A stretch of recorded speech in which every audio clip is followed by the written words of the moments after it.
with Ronaldo. We can make this. It's a bad call. Yeah, it's a yellow card.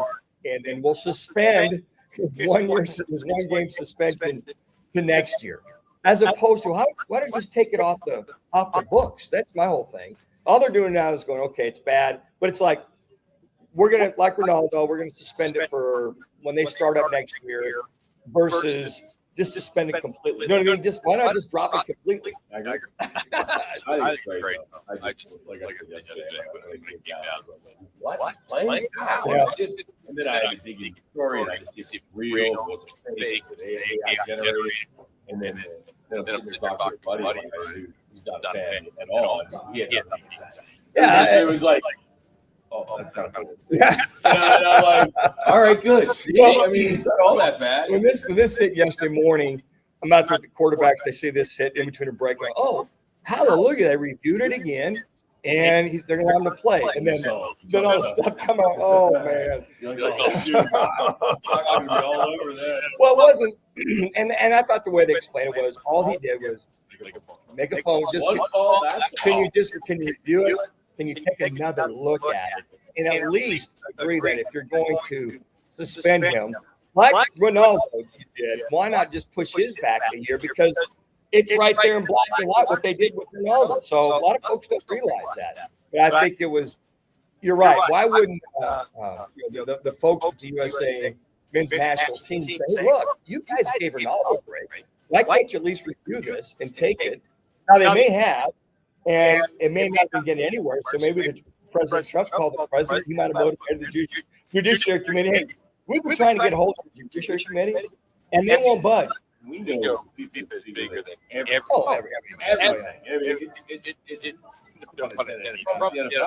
It's so big, so powerful. And for our president to be able to make one call, that's all. And there they are. Yeah. Getting ready to play tonight with their top striker. I will get to replay line of Roc and Manuch. Give me from right to you. Let me remind you, Thursdays are where the weekend starts at Twin Peaks. Have an ice cold Bud Light or a refreshing Michelob Ultra and catch wall-to-wall sports on You massive. just wish they could have called that to attention without Trump. Big games, cold beer, made from scratch food. Start your weekend early with Bud Light and Michelob Ultra. Thursdays at Twin Peaks. Eats, drinks, And you know what? and They're over here making millions and millions of for dollars. events, bigger experiences. Arizona Athletic Grounds. Graham's got a good story. Arizona We Athletic Grounds bring is him on about 75-acre sports and entertainment destination for athletes tickets? and families. Located in Quick Mesa, flight. AG is one of the largest multi-sport complexes in the back country, down and with take over 475,000 square feet indoors and more than 150 fields and courts. From tournaments to training to cheer, dance, concerts, and corporate events, the Grounds does it all. Learn more at azgrounds.com. I was in a wreck. I need a check. I was in a wreck. I need a check. I was in a wreck. I need a check. I'm Attorney Kevin Rowe. Getting rear-ended once is not enough. Don't let the insurance company hit you again with a lowball offer. Call an experienced attorney who knows how to fight and win. Call Lerner Rowe today. 977-1900. The biggest soccer tournament on the planet is Go ahead. going. You're all right.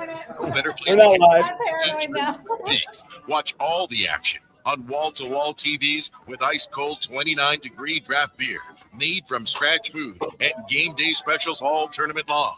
Twin Peaks is going unmatched for every match through July 19th. Cheer on Team USA or your favorite country at Twin Peaks. Eats, drinks, views. $5 locations. Social connection keeps your brain strong. So does a challenge. When you stay socially and mentally active, Get a your lot of mind, honeydews out of the way. and you might even lower your risk of dementia. Talk on some Learn shows. something new, pick up a Get the hobby, honeydews out or of the way. catch up with a friend. Up to 40% of dementia cases could be prevented or delayed by addressing risk factors like loneliness and inactivity of the mind. Explore alz.org/healthy habits for more tips. This message is sponsored by the Alzheimer's Association and the Arizona Department. Levels good for there, Jamal. I want to be a teacher. Because when I'm a teacher, I can help kids to learn and chase their dreams. PI, a defect of the immune system, affects millions of children. Early and accurate diagnosis and treatment give children like Sam a chance to achieve their dreams. It takes a lot of caring teachers to make school fun. It took a lot of caring people to keep my dream alive. And now, because of them, I could be head of the class. For more information, visit the Jeffrey Modell Foundation at info4pi.org.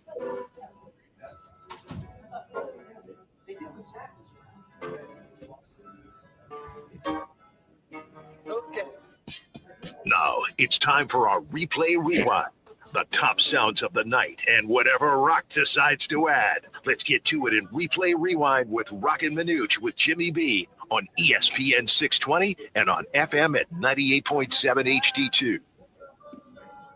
About to head to the stadium here in New York to call Brazil-Norway, but the big news is the Flo Balogun red card has been suspended. And I say it that way. A lot of people are saying it got rescinded. It did not get taken away. It's similar to what happened with Cristiano Ronaldo. They have suspended the red card for now. He goes on to a probationary period where if he does something again, then there can be further punishment, etc. It's not for me to judge whether I like it or don't like it. Obviously, in this case, I love it. In the end, they got the decision right. Flo should have never been sent off. You never want to send off a player, especially when they have a chance to play in a round of 16 in their home country. So in the end, they got it right. You don't have to like it. You cannot say it's unprecedented because this has happened before. Go search Cristiano Ronaldo's red card in qualifying before the World Cup, and you'll see. So the great news is Flo is back. I think justice was done, and let's go. Can't wait for tomorrow. That's Landon Donovan yesterday, and how about Jamal playing changes by Dave Bowie? I like that. Just, really good, Jamal. He's on his game, man. You know, last week to take some notes here. Jeez. All right, so how'd the man in charge react when he found out he was getting this strike? Here's U.S. Well, Mauricio, a busy day for you, for U.S. Soccer. I would love your immediate reaction when you found out the news that Bala would be available. Well, happy for him. I think it's a fair decision, but not too much time to enjoy it because I think it's to prepare the game, and we know that tomorrow is going to be a massive challenge for us. Belgium is a great team with great player, great coach, and what we need to do is to be focused in our game and be sure how we approach the game tomorrow and perform. That is what we need. What did you personally say to Bala about the news? Well, it's only a hack and not too much because this type of moment when you found out that type of situation is about to feel, the energy, and that's it. Because words, I think, cannot describe with words, the happiness. And I think the most important is that he was connected during the week training and feeling part of the team. And now, it's our decision. Being available is to select or not to select. I think that he kind of handled it in a very political way. I thought he was very good about he mostly dodging and ducking the dodge about how he felt. Didn't say anything about the past precedent with Ronaldo. Just said, hey, we're prepared. He's been dialed in. He's been a guy that's really been here for us. Because the one thing at the very end, then, whether he plays or not, it was kind of like, what? Wait, I mean, he's going to play. So I think from his standpoint, I think the team, I think the justice was served, no matter who got involved, whether it's Trump or anybody else, because I really thought that wrong was righted in the correct way to make this happen. So I think that Mauricio Pochettino and this entire team, talk about a shot in the arm, big B12 shot to have your top striker on this team ready to go. Now, not everybody thinks he should have been cleared. Here's Stu Holmes. Who's Stu Holmes? Well, he's a broadcaster. He's Scottish born, but played for Team USA. He's one of us. You wouldn't know it here. Breaking news, Flo Balogun is back. I just landed in Seattle. The entire plane, the entire airport was talking about this, and FIFA and U.S. Soccer both confirming. FIFA confirming that they have used Article 27, which allowed them to suspend the implementation of the suspension for up to a year. Balogun's on a probationary period. What I will say here is for this to come 24 hours before the game is unprecedented, never happened before. The suspension of implementation has happened before with Cristiano Ronaldo. This is amazing news for Flo Balogun and for U.S. men's national team. And quite frankly, it's the right outcome. It's the wrong process, of course. This should have happened straight away. There's never a red card in the game. If you played the game, you know this. These were two players coming together. The VAR used the wrong implementation to slow it down, looked at freeze frames. A card was not issued on the play initially by the referee. First time FIFA's ever had a VAR review for like that for a serious foul play where nothing had happened previously. So the right outcome, Flo Balogun is available tomorrow night for the United States against Belgium, round of 16. Huge game. Let's go, baby. I think he's pretty positive, Rock. He's ready to go. He's like, hey, he just talked about. Well, yeah, none of us did. I mean. Oh, you're talking about the foul. Yeah. I think that a lot of folks are going to say, well, this is nothing but politics, but they don't realize, everybody's talking about it. Here's the precedent. Here's the Ronaldo situation. So it did happen before. So it's not as if Trump has discovered, had pulled a couple strings with FIFA and allowed them to do a one-time thing. This has happened. And it happened that they suspended Ronaldo's next two games until after the World Cup. So I just feel, hey, look, thank God somebody made this wrong or right, and he's able to play on such an egregious, one of the worst calls I think I've ever seen as far as World Cup's concerned. You're a big World Cup soccer fan. Well, I watched a few. And here's another sideline point of view. Yeah, that's exactly what it is for Belgium. The breaking news. They must have broke their spirit a tiny bit because also you prepare the game to play a certain way, then suddenly you have to change also your preparation of the game. This is why also what it does when you do something like that, 3-4 days to take a decision. Now we need to go back to the point. I do not think it was a red card, and we all said it. We all know that he didn't do that on purpose. We all know that.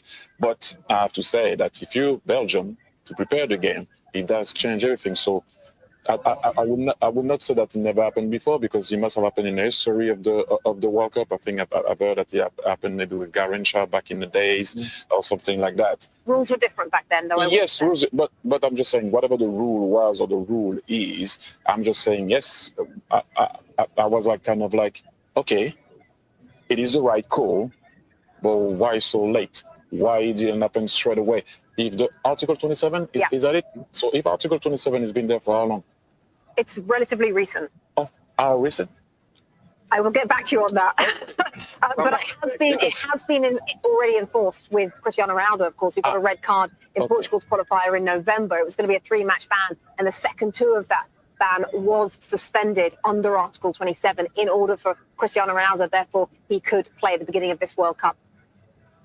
It's interesting because pro sports, you look at NFL, NBA, Major League Baseball, there's a lot of things that are upheld or suspended or taken care of. I mean, you think of so many flagrant fouls, and they don't call it flagrant. Of course, in the NBA and NFL, they can go back and call flagrants or personal fouls on people after the fact. But then there's times when they go ahead and take away the technicals in NBA when they review it, so they take it away. So this isn't an anomaly in pro sports, folks. I mean, this is not something that's anomaly. And I think that Article 27 is justified in this. Now, I will say this. He did bring up the point that, hey, why did it take so long? All of a sudden, it just looks so political when a guy makes a call, the president makes a call, and then this happened. Why didn't they review it initially like Ronaldo's situation? Well, they did review it. Yeah, they did review it, but then the VAR, but I mean going to after the fact, somebody appealing it. I mean, the Belgians that appealed this decision, but they have no right to appeal, so that was shot down this morning. I'm glad I just had that type of game. I always crack my car laugh, but dude, one of the worst calls I've ever seen is when I mentioned, like you're a World Cup insider. I've watched them all. You're a soccer color analyst. The soccer that I've watched. I think it's so funny because even at the bars, I mean, go to. I have some of my friends. They act like they play professional soccer. They act like they know the sport better than anybody, and they clearly don't. Just every 4 years, they know a little bit. I'm not saying I'm a soccer aficionado. I mean, with the ones I'm. You're a World Cup and insider. you know what? I always rely on my daughter, who gives me a lot of good insight. And we'll talk about a lot of the matches we've done the last 12 years, and we talked about this or that. But I've never seen it like that with the soccer World Cup soccer matches I've watched. That egregious. I've seen a lot of flopping, but something like that for a red card. Because I know there's a red card and a yellow card, but that was, yeah, I do. I watched enough to know the difference. Yeah.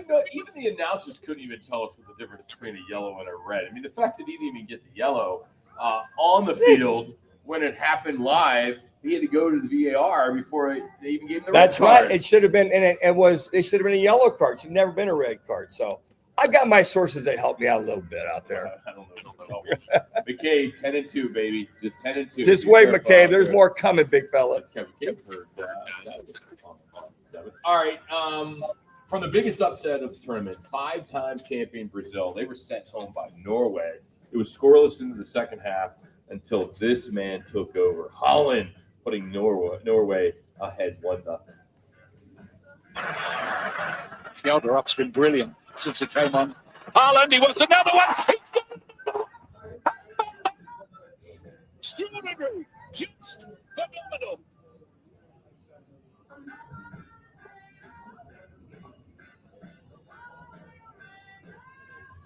And then he slammed the door again, Holland again, this time to make it 2-0, and they finished off Brazil. Attack the job. Sjælderup. It's been busy since the Holland scores again. The Northern Blocks are shouting. Well, they might need your training information. That's what I'm Guy's a stud. If I'm the NFL scouts, I go recruit that guy. 6'5". Where would you put him? I put him in slot receiver. I put him outside. The guy can run. He can kick. His powerful kick. That last one there, he just crushed it. But this guy, the athleticism of this guy at that 6'5"-ish, 220, he's a big dude and can just run. I'd go after him in a heartbeat. Hey, look, can you give up? Well, I guess we can't pay you what you're making in Norway, number one. But have that kind of an athlete on the field like that, just phenomenal. All right, we always like to play in our replay rewind some of the grand slams from yesterday. We had one in Atlanta. We had one with the Athletics. Since arriving with the A's, now drops his field. It's a great slam for Jonah Heim. And just like that, it's a 3-run game.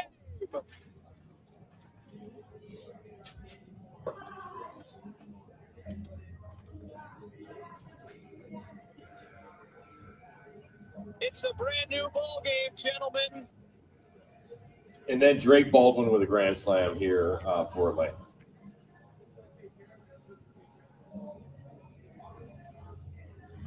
Nope. All right, we don't have it. All right, no problem.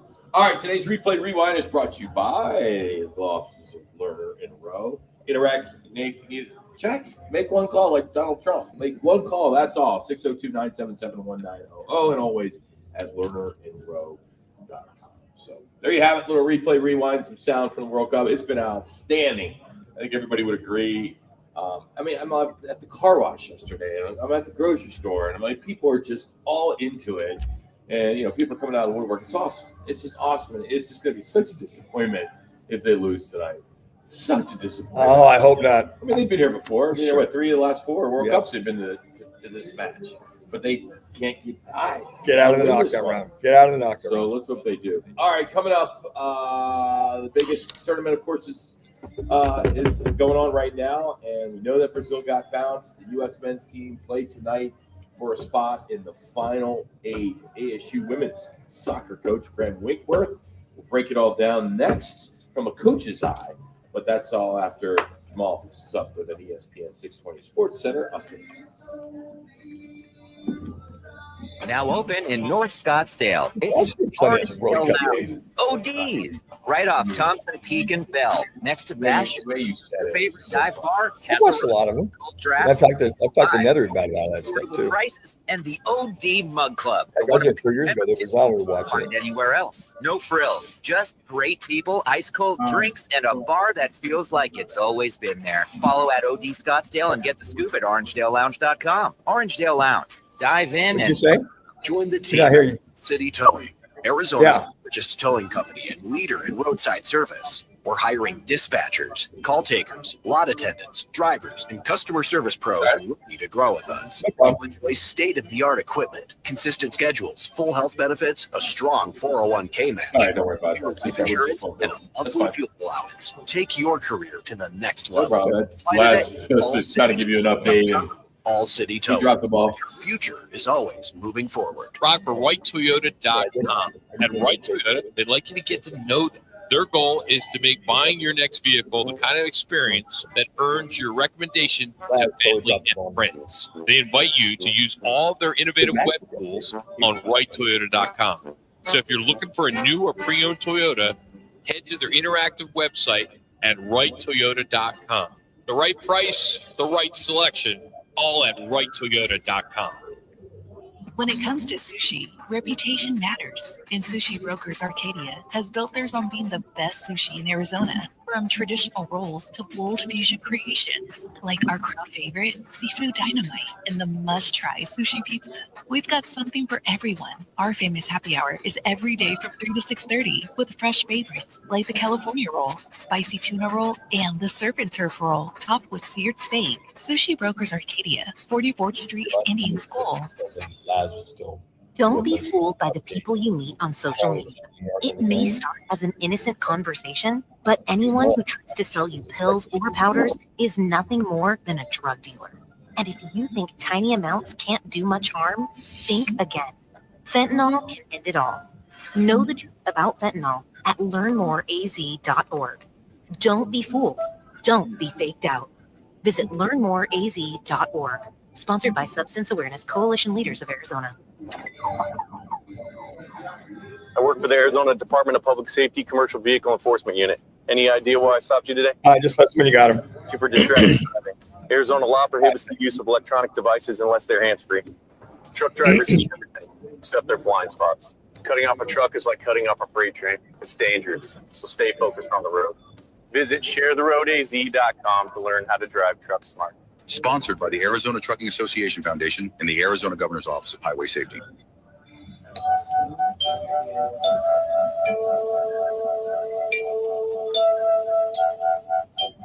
Good great run forward. England have it again with Anthony Gordon. Big 5 or 10 minutes on the cards here for Mexico. It's played on to Harry Kane, who crosses it back there again. And England lead 2-0. And in the blink of an eye, the game's getting away from Mexico. Our next guest had quite an adventure trying to get to yesterday's Mexico City game. And Grant Winkworth joins us now, Arizona State University women's soccer coach. He's been our World Cup insider. He joins us now. All right, Coach, walk us through what you had to endure here. Manuch teased it a little bit. So how did it all go to go? Because of course you had to go see England play. Well, yeah, it goes back from the 86 Hand of God. It was in the Azteca, and I was desperate to go. And I tried every resource possible.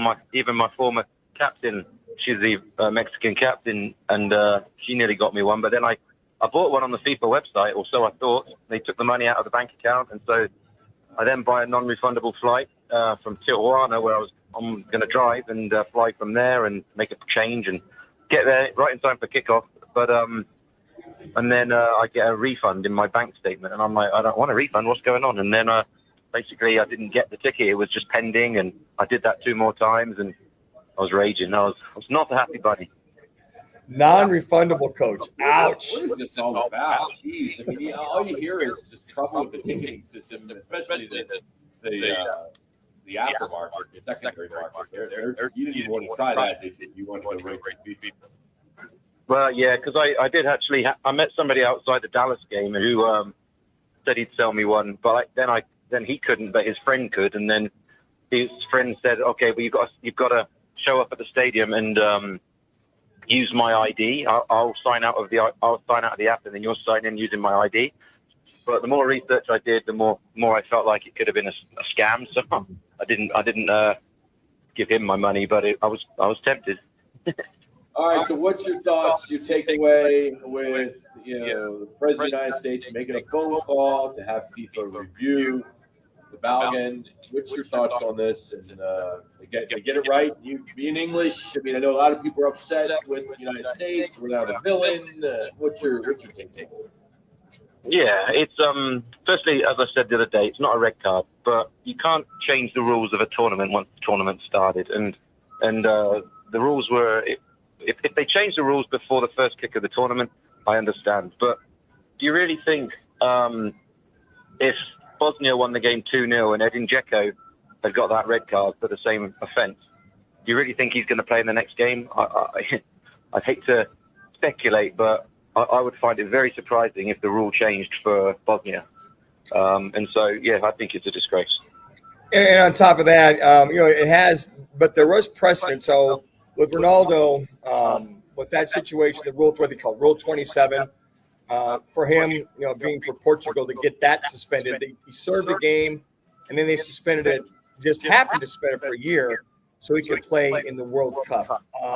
A lot alike here, Coach, or just different circumstances?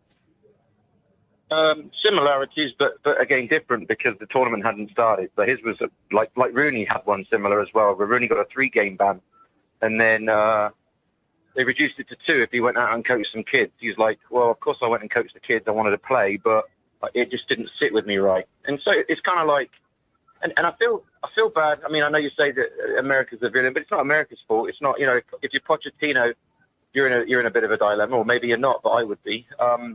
It's not America's fault, but but at the same time, if you win the game and Balogun plays a minute, nobody's going to ever respect that result outside of the United States, and so it's just sad. It taints the tournament for me, and I wouldn't want, if it was Harry Kane, as much as I think he's an absolute superstar, I wouldn't want to win it that way. And it's the same, if there's a head injury in a soccer game and then somebody scores an unethical goal by not giving the ball back to the opposition or something like that, I wouldn't want to score that way. And so I don't know, it just doesn't fit right. So I mean, Pochettino's got a big decision to make whether he plays him or not now, and I think that is a genuine question. But I'm sure he will. Yeah, he had mentioned that we had a soundbite where he said if he does play, I would assume he does. But to your point, he might be caught between a rock and a hard place. But Coach, from the standpoint of a review, it took so long to get this message, and the FIFA president said he doesn't make the decision; it's the Judiciary Committee. Did the U.S. go to him as well, or the committee, to try to get this overturned? Aside from Trump calling them to take another look at this, I mean, the semantics just seem like the USA would have went to them to review it again. It's such an egregious call. I mean, I've never seen it in a tournament before, so I can't imagine until political figures get involved. I can't imagine that. I mean, they would love to get involved and get it changed, but where it's never happened before, I mean, the thought wouldn't have entered most people's minds that it's even a possibility. Like when I got asked earlier today, what did you think when you first saw the news? And I first saw the news on, I think, Twitter or something, and I thought it was like a meme or like a joke online. I thought, well, that's not serious. And then I saw it again and again. I'm like, wow, I couldn't believe it. And so I don't know. I think that the fact I've seen interviews of the president of the country and Infantino have acknowledged that they've had conversations about it. It just doesn't sit right. All right, biggest shock of the weekend. Norway knocking out Brazil. Holland with the 2 goals. Is this a Norway team that's generally that good, or did Brazil beat themselves? Brazil's not as good as, and it's a different type of Brazil. Brazil are used to this joga bonita style of soccer. That they have the ball, they play this beautiful, appealing to the eye soccer. Now, under Ancelotti, he's like, it's not about the performance, it's about winning. And so he played it was almost like he was playing like Norway would normally play, where you sit back in a very defensive setup and then counter-attack. And it was working for the games leading up to this one. And Norway with a team with the possession, which is, I'm not sure that they would have normally expected that against a Brazil-like team. So Brazil's not the same Brazil. Having said that, Norway's very good, and they've obviously got an absolute superstar, but they've got some other very talented players as well. You think about Odegaard, for example, he's very creative. And so they're a dangerous team, and England will have a very, very difficult match in the next round. But when you look at it player for player, England are still the more talented group of 11 players on the pitch. But it doesn't mean anything on game day. Coach Mbappe finally comes through for France. That Paraguay team, I mean, they were tripping and tackling. And, I mean, I saw more egregious tackles and no yellow cards and no red cards in that game than I did the entire tournament. Was that their goal, to try to frustrate this French team? And get, that was one of the more aggressive games that I've seen, at least during this World Cup. Yeah, there's some teams that have bigger reputations for that style of soccer and what they call the dark arts of the game. And I think I'm not saying that they are, but Argentina, Uruguay have been famously strong in this area in the past, and Paraguay's another. And yes, that is the way that they play, but it's still up to the officiating to, if you don't want a game like that, then officiate it in a way where that can't happen. And so if players are showing high levels of dissent or finding ways to be successful in those dark arts, then start showing yellow cards, and then it stops. That wasn't done. In fact, I think it was the French ended up with 3 or 4 yellows, and Paraguay, I don't think had any, which was quite astonishing. Morocco put 3 past Canada. Morocco is known as a good soccer team. I mean, they have a history. Recent history, yes. This is their third, I think, quarterfinal in a row at the World Cup level, and so it wasn't. It just demonstrated the first 2 were not flukes. This is a proper team. They've got some really talented players that play for some of the biggest clubs in the world. So yeah, they're a legitimate team. Do I think they'll win it? No, but they're a legitimate top 10 program that can challenge anybody on their day. Your thoughts on Portugal and Spain right now? No score, 79th minute. This one's going to come down to the wire. Who did you like going into this? Going into it, I would say Spain. I haven't had a chance to watch this one, so I don't really know what's going on. But I'd say Spain going into it. I think Portugal are really gifted as well. But I think Spain are just a step ahead overall. But again, on any given day, that's the wonderful thing about soccer. I think a lot of American sports, the favorite usually prevails. You've seen teams like Cape Verde and the Congo and some of these smaller nations doing incredible things. And like even last night, there's not a player. I know that there's the atmosphere and the stadium and the altitude and all of that stuff to deal with for England, but ultimately, there's not a player on the Mexican team that can get onto the pitch for England, and from a talent standpoint. And so Mexico did an incredible job to play as well as they did and control the possession, but ultimately, the talent there is not the same level. Before we talk about tonight's game, did you sit at all the second half of that Mexican game? I mean, 10 guys, almost most of the second half? Yeah, no, I thought Coach Tuchel did an incredible job managing the game. I'm not sure where 11 minutes of stoppage time came from. I thought that the officiating was very poor last night. In the first minute, I'm not, again, this is going back to the Balogun thing. England's considering reviewing the Konsa red card. Now, I think Konsa deserved the red card, but the way in which they evaluated it in the game was the same poor, wrong methods in the slow motion that they did with the Balogun incident. And so, is there a case for England? Is there a case that Declan Rice in the first minute, can we get that yellow card rescinded? Because was it really a yellow card? These are the types of questions that fans are asking now that would not normally get asked because of a big decision. But the second half, Tuchel got it right. He made a substitution to go with a 5-3-1 formation where we had a back 5 and 4 basically central defenders who are taller, bigger, stronger players than fullbacks normally. And so every time, I think there were 49 crosses from Mexico. But when you've got like 6'6" Dan Burn heading the ball from the 6-yard box to the halfway line, I think Mexico needed to come up with a little different way of trying to break us down rather than just putting crosses in the box to our big men. All right, Coach, got about a minute. Can you just kind of give us your take on what you expect to see tonight with USA Belgium? It's going to be a great game. Obviously, there's all the talk that's been going on, but as soon as that whistle goes, America's got a very talented team. They are very good at putting together like a siege mentality. The world's against us, and I think that this can only fuel that energy. And so I think they'll go ahead and I think they'll upset. I do think Belgium, player for player, are more talented, but I do think US are going to upset Belgium tonight in what should be a very open, lively game because there's a lot of attacking talent. The likes of Balogun, Pulisic, De Bruyne on show tonight. So I think I can't see that this game being 0-0, but I think the US will prevail. Coach, as always, buddy, thank you. Hopefully we'll catch up with you later in the week, and hopefully USA will still be playing because then it definitely gives us a lot to talk about. So thank you so much, as always, and sorry for your adventure there, but at the end of the day, England won. So and we won. We're in the next one. Yes, absolutely. Thanks, Coach. Appreciate it. That's Graham Winkworth. Of course, he is the Arizona State University women's soccer coach, and always been gracious with his time. You can follow him at Sun Devil Soccer. So good stuff there. So the FIFA World Cup round 16, of course, continues today.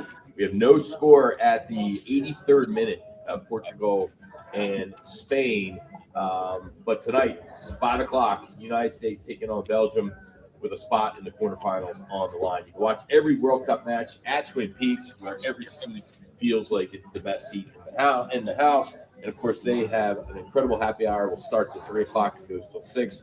Michelob Ultra, Bud Light drafts, and tequila cocktails, top shelf spirits, poured over ice balls, and with the local craft beers.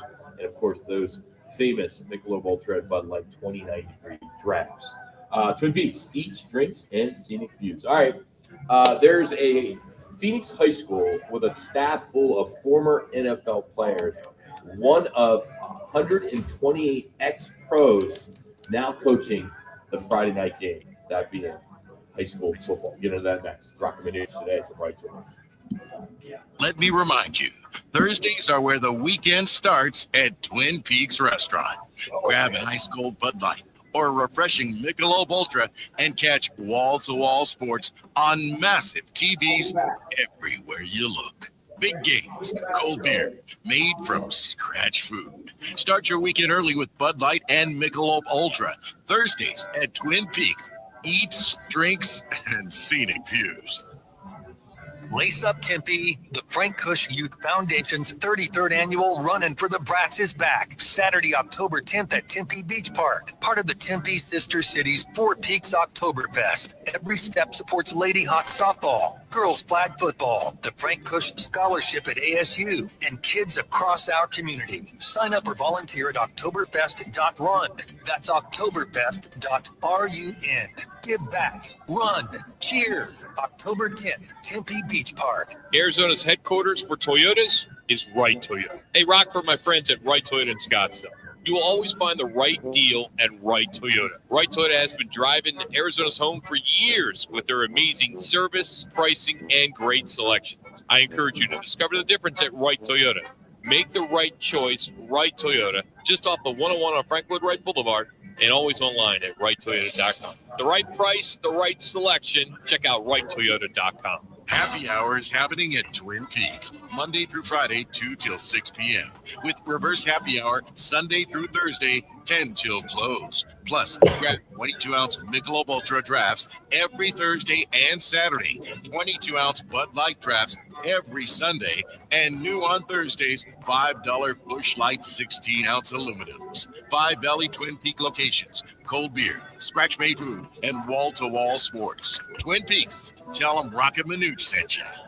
Living and having fun in the hot summer sun can turn deadly when mixed with stimulants. Stimulant drugs raise body temperature, impair the brain's ability to regulate heat, and makes it harder for the heart to cope with extreme heat.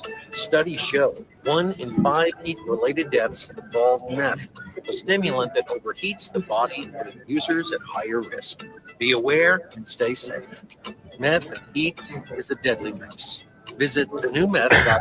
Sponsored by the Substance Awareness Coalition Leaders of Arizona. Are you looking for career opportunities with great benefits and job growth? How about the chance to make an impact? What we do here at the City of Phoenix matters. 14,000 employees and counting, all dedicated to making a difference in the communities where they live, work, and play. So come join us. Help us do work that makes Phoenix work. You can see all open positions and apply at phoenix.gov/jobs. This message is sponsored by the City of Phoenix. Roc and Manuch with Jimmy B want to take you back. A quick reflection on some of the more memorable moments in sports and pop culture. Now, time for your Right Toyota on this day report. Right Toyota, right on the corner, right on the price. Right Toyota in Scottsdale. All right, baseball's first ever All-Star game was held at Comiskey Park in Chicago on July 6, 1933. Babe Ruth homered and the American League won. So 93 years later, Midsummer Classic is back next week in Philly. So it should be a lot of fun. American celebrates 50 years. Nice, fortunate to MC the Scottsdale Westworld. How'd that go? Great crowd. I mean, sold out, like crazy how busy it was. Nice gathering out there. Fireworks galore. It was packed. It was overflow from. No, the fire marshal. I'm not going to go there. Fine. So there you have it. That's on the state brought by Right Toyota here in Scottsdale. Do football at 50 is good one, and it's happening right here in our backyard. Over at North High School in Phoenix, new head coach Grant Sanders has built staff like NFL alumni reunion. He's got running backs coach Ryan Torrance, the ASU product, if you remember, who ran the ball for the Broncos and the Commanders. He's got Robert Nelson, an 8-year NFL defensive back on his staff. He's got Shaquille Riddick, the former Cardinal draft pick. He's got three ex-pros and one public school. So those must-have days. Get the NFL coaching. Cool. There's a lot of guys that are here retired in the Valley, like James Jones at Chandler High School. Byron Everett used to be the head coach over at South Mountain. He had several of the former players there. And there's a lot of players, former Sun Devil players, a lot of college alumni, a lot of NFL guys that are helping out the youth. I know one of the kids that I train, he's got Rudy Burgess and Dale Robinson. Rudy, one of the great players at ASU, as well as Dale, helping over there some of the junior leagues. So some of the junior highs and high school, good to see the guys getting involved and sharing their knowledge. I know Hamilton High School, Big Tuck is over there. They got several guys that are helping out. Roy Lopez, senior, he's over there as an assistant, used to be head coach for many years. His son, as we know, junior, over there with the Arizona Cardinals. So I'm glad to see the guys getting involved and getting involved for all the right reasons. So good for the NFL alumni and the Sun Devil, any college alumni helping these young people out. They put out a list this week that showed there are 128 former NFL players that are now coaching high school football across the country. And so, of course, the big thing that you hear since he came back to play. Super Bowl 50 champ C.J. Henderson, former quarterback Carson Palmer. He's out in California. It is all honor, and he is coaching there. So you got some pretty big names out there that are out there coaching. So that's pretty cool stuff. Just a hint. I think when Carson, I think it was St. John Bosco, he might have taken over, was down in the dumps. Carson got over there. His first year was last year, and he took him to the state. He's at Santa Margarita. Okay. First year took him over. I believe they won the title last year. Just his first year taking over. It's interesting because some of these guys walk away from the game, Rock. I mean, some are fortunate to have a ton of dough. They're not doing it for the money, and a lot of them are doing it for the money anyway. A lot of them can have that luxury of not having to worry about getting paid or not having to worry about having a teaching position. In the case of Carson Palmer, his very first year of taking over. Or did they score? Extra minute. Wow. 1-0. And they're an extra minute, like 6 minutes, looks like.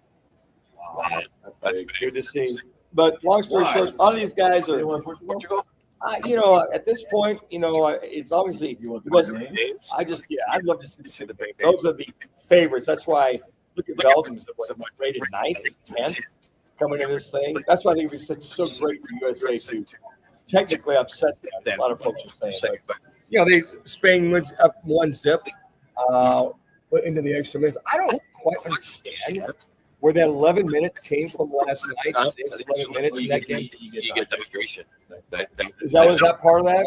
Yeah, I was a little confused. Dehydration. All right, but that was part of that. I mean, there was other stops the player, fakes. Yeah, I mean, okay, wait a second. I know the 4 or 5 extra minutes, that type of thing. But getting back to the NFL guys, good to see these guys. There's so many of them in the Valley, on top of it, throughout the United States, that these guys are actually out there, and they all do a great job, and they're all at the best interest of these kids. And I like, it's like Kerry Taylor.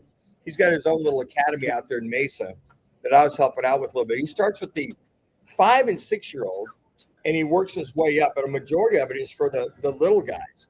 So you're looking at the 5-year-olds to maybe 8 years old, and it's open to all ages. But he really is focused in on flag. Now they're starting tackle, and Kerry will bring in specific guys, a lot of coaches, the Bertrand Berries of the world to talk to these young men. I was doing the quarterback work for him for about a good year. And going and talking to these young men, just teaching that at a very young age. Here's these little guys at 5 and 6 years old with helmets and pads on, but they're getting the right kind of instruction. So, Kerry Taylor, Football Academy, doing a good job.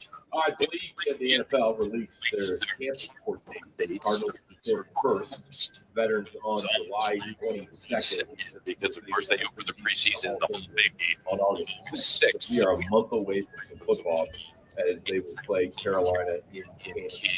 Rookies around the league start trickling in on July 17th, but everybody has to report by July 28th. Cardinals football is getting closer than people.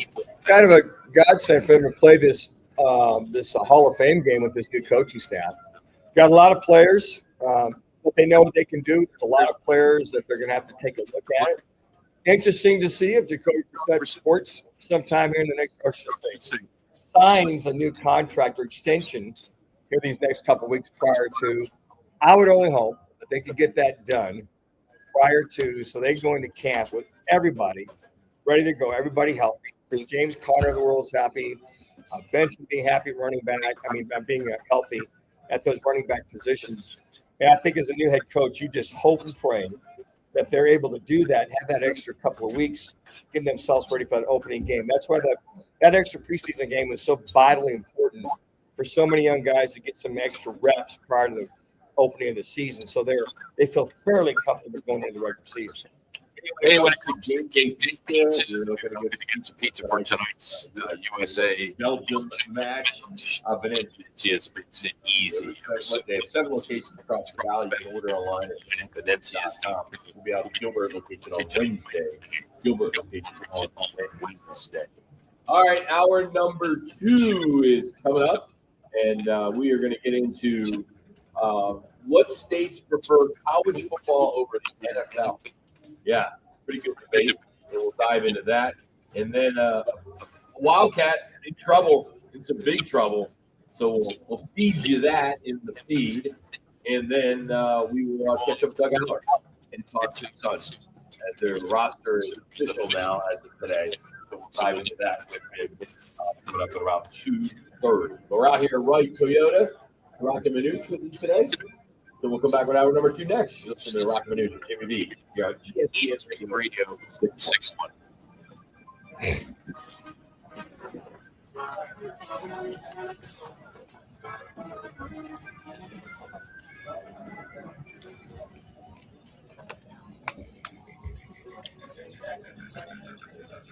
Wesley Financial Group is not a law firm. Ask yourself this question. Is it really worth holding on to that timeshare that you know you need to get rid of? Here's the truth. The average maintenance fee just went up over 17%. That could have been 117%, and there's nothing you can do about it. When you buy a timeshare, you give them a blank check for annual maintenance and assessment fees. I'm Chuck McDowell, founder of Wesley Financial Group. For 15 years, I've helped over 50,000 families cancel their timeshare. Not sell it, not transfer it, cancel it. Did you buy a timeshare because they told you it was a great investment and your maintenance fees would never go up? That's a lie. Are you ready to get rid of your timeshare once and for all? Simply call us and I'll send you our timeshare exit kit that explains all your options for cancellation. Call Wesley now for your timeshare exit kit. 800-822-14.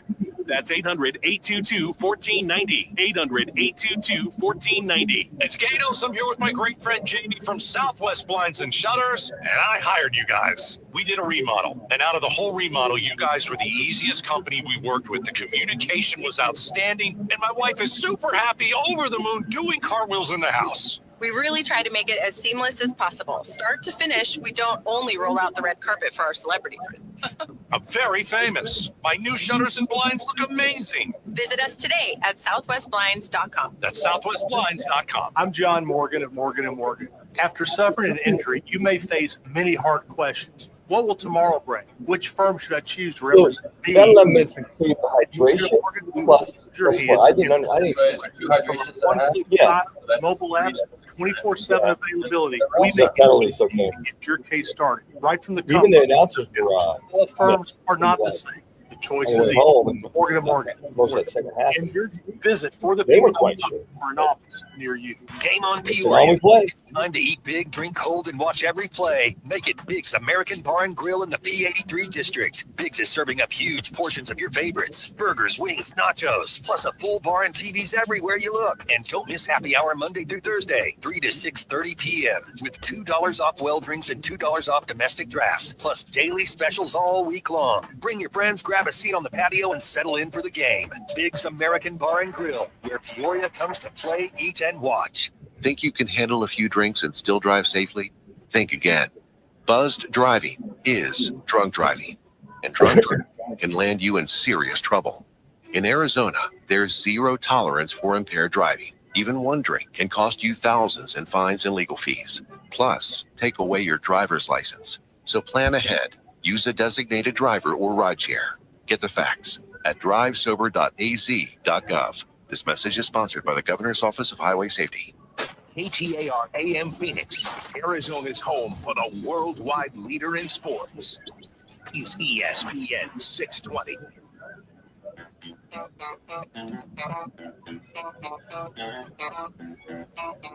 Back to Wright Toyota on Frank Lloyd Wright, where the guys are live from 1 to 4. Wright Toyota, the right place, the right selection, and always the right dealership, and always open at WrightToyota.com. All right, Spain took care of almost took care of Portugal. It's games in that minutes right now. So good stuff there. As of course, USA Belgium at 5 o'clock. We'll get you ready for that a little bit later. We'll get into our football. As I thought this was kind of interesting that I saw today is the Spun highlighted a civic science study showing that while the NFL still continues to dominate nationally, 21 states say for college football over the NFL, while 29 favor the NFL. Results aren't all that surprising. The biggest college football draws are Southeast programs like Alabama, Georgia, LSU, Tennessee, all part of that culture. We all know that. One result that may surprise Arizona fans is Arizona is one of the 29 states that prefers NFL over college football. With the Cardinals, the Super Bowl being hosted in Glendale multiple times, and it should be one time or two times. The NFL's year-round popularity, I guess, they're leaning toward football, despite having Arizona State and Arizona, surprisingly, and a team that doesn't win. And NFL still rules, but they're pretty obviously why everybody's for someone else. And they root for their other team. And I feel if ASU had been, consistent like the Bamas and Georgia's of the world year in, year out, that they're always a contender. But ASU's been down. They've been up, they've been down, been up, and they're down. They were consistent. They were consistent. I think you'd look at it's a strong Sun Devil following, you would think. But when the Cardinals came here, and you're right, Rock, so many people from other states are NFL fans. And they would come root their teams for many, many years outpace the Cardinal fans over at Sun Devil Stadium many years ago.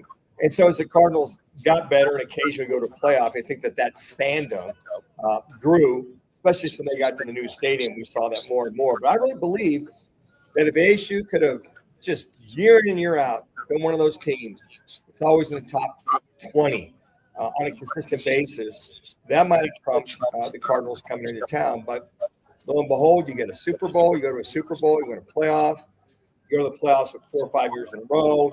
That fandom's going to grow while ASU was down. Because ASU was down for several years. And they've just been inconsistent. Yeah, consistency is the key. And Arizona's same thing. Sure. They marry each other. And I think if you look at, I've been interested to see where California is with so many people that are there. You look at the college atmosphere, the USC, UCLA's, but you've had the Rams forever. You've had the Chargers forever. So there's a lot of that. There's a mixer, but USC was always up, always has been up. And then you look at Cal; they've been up and down. UCLA, they've been down as of late, but I think USC. But I would suffice to say that the NFL crowd would also be more popular, unless I'm wrong, in California. I will say this: that whole thing about all these Bear fans, all these Giants fans and Redskins fans, they pretty much trump because they don't have the interest in Sun Devil football or U of A football. Their main focus is the National Football League for their team. They come in town and take on the Cardinals. Just hours before, of course, United States round 16 World Cup match tonight, President Donald Trump publicly defended his involvement in the suspension controversy. Don't let politics interfere with any game. So, of course, this all stems from the controversial red card against Bosnia, and FIFA's independent disciplinary committee overturned the automatic one-match suspension on Sunday, clearing, of course, for Balogun to play tonight, and Trump acknowledged that he contacted the president of FIFA, saying he believed that the original red card was unjust. Simply just wanted the decision to be reviewed. So it was reviewed. There is something in the bylaws or in the rules that state that we can be upheld. Number 27, whatever that means. But a lot of people aren't big fans of this. We had Graham Whitmer, who's the Winkler, excuse me, from Arizona State, and not a fan of it. Clearly was not a fan of it. He's on the same page that it should have been a red card, but the way it got overturned is not positive to how it went down. Yeah, it's they call Article 27 is the article that has been used with. It's been used before. Cristiano Ronaldo rule basically was outside of the World Cup. And when he was sent off for he elbowed somebody in the mouth or neck or something like that, and they suspended him for 3 games. Then they rescinded that, and they said he served 1 game against Armenia in the qualifications for the World Cup, and then they suspended his last 2 games for another year to basically allow him to go ahead and play in the World Cup. So obviously that was reviewed, and they were allowed to make sure his suspension would not go into place for a year. Now, they didn't eliminate the suspension of Balogun. He's just now, they're allowing it for now. He's going to have to see the suspension, I imagine, after the World Cup's over in FIFA play once it's all said and done. So that article has been implemented. I just am amazed that nobody went to it earlier or went to the president and said, hey, look, you did this for Ronaldo and you're allowing him to play, and then he'll serve his next 2 games next year at some point. Why would you not review this, a totally egregious call, and make it from there? But what looks so suspect is when a president calls the president of FIFA, who relays that message to the Judiciary Committee or the Rules Committee, Suspension Committee, whatever you want to call them, and they go ahead and rescind it. I mean, they suspend the suspension, I guess is what you say. They didn't eliminate it. They allowed him to go ahead and suspend and serve that at another particular time. Just doesn't look good to anybody in World Cup or FIFA or around the United States. There's some commentators that are out there that are urging Team USA to not start and make this more of a power move. It just makes everybody off and just say, hey, we're going to win without them, even though we have them. Sure. And wouldn't that be something if they did do that? But from a competitive standpoint, you're sidelining the top striker on this team. And the coach, I don't know if you can ignore the noise and start him if he's healthy. But man, that's just on the line. I mean, people won't even remember this after they get to the. I look at it. I'm so glad a wrong was righted. Wrong. It was so bad, and I'm just glad that I don't know if it's the president or it's the head coach or it's whoever just says, could you just review it? And I mean, it's fair. I think it's fair that it was reviewed, that it was a bad call. They're not going to. And here's the contradiction. So instead of eliminating it and just making it a yellow card, they're still going to allow him to be suspended, but not for now. And I think those are some of the things that people go, okay, well, you're acknowledging it was a bad call, but you're letting him play, but he's still got to serve a suspension. So there's contradictions that abound throughout. I think a lot of people are like confused. Is like, okay, if you're making this wrong or right, why don't they just rescind it completely and say there should be a yellow card? Then if he has another foul, then at that point in time, they'll hold him out of a game. So it's kind of like, okay, yeah, he was wrong. We'll have him. It's like, okay, that guy was found guilty, but for now we're gonna let him out. But eventually he's got to serve time after being free or home arrest or whatever you want to call it. That's where the contradiction is. Is that even though you're going to let him play, he's still got to go serve the time. He's still got his penance to serve at some point in time down the road. Do you think that with this that has gone on, this kind of basically tells the world, right? Hey, USA soccer is real. We got We got a guy at the top that just make this call. One call, that's all. And there he is. I mean, you can face that. People are looking at. We're not just the underdog. USA is just not the underdog. Now they're a legitimate threat. Yeah, I think that they're a legitimate threat even without the call, Rock. Even if they upheld the suspension. I forget who the other striker they said would take his place throughout this particular game, and then if they moved on, Balogun would be back. So I think that they've already proven with the athleticism and the experience they had in the last World Cup that they can hold their own. Now they're playing one of the top 10 teams in the world, that being Belgium. I think it's all hands on deck. I think he starts Balogun.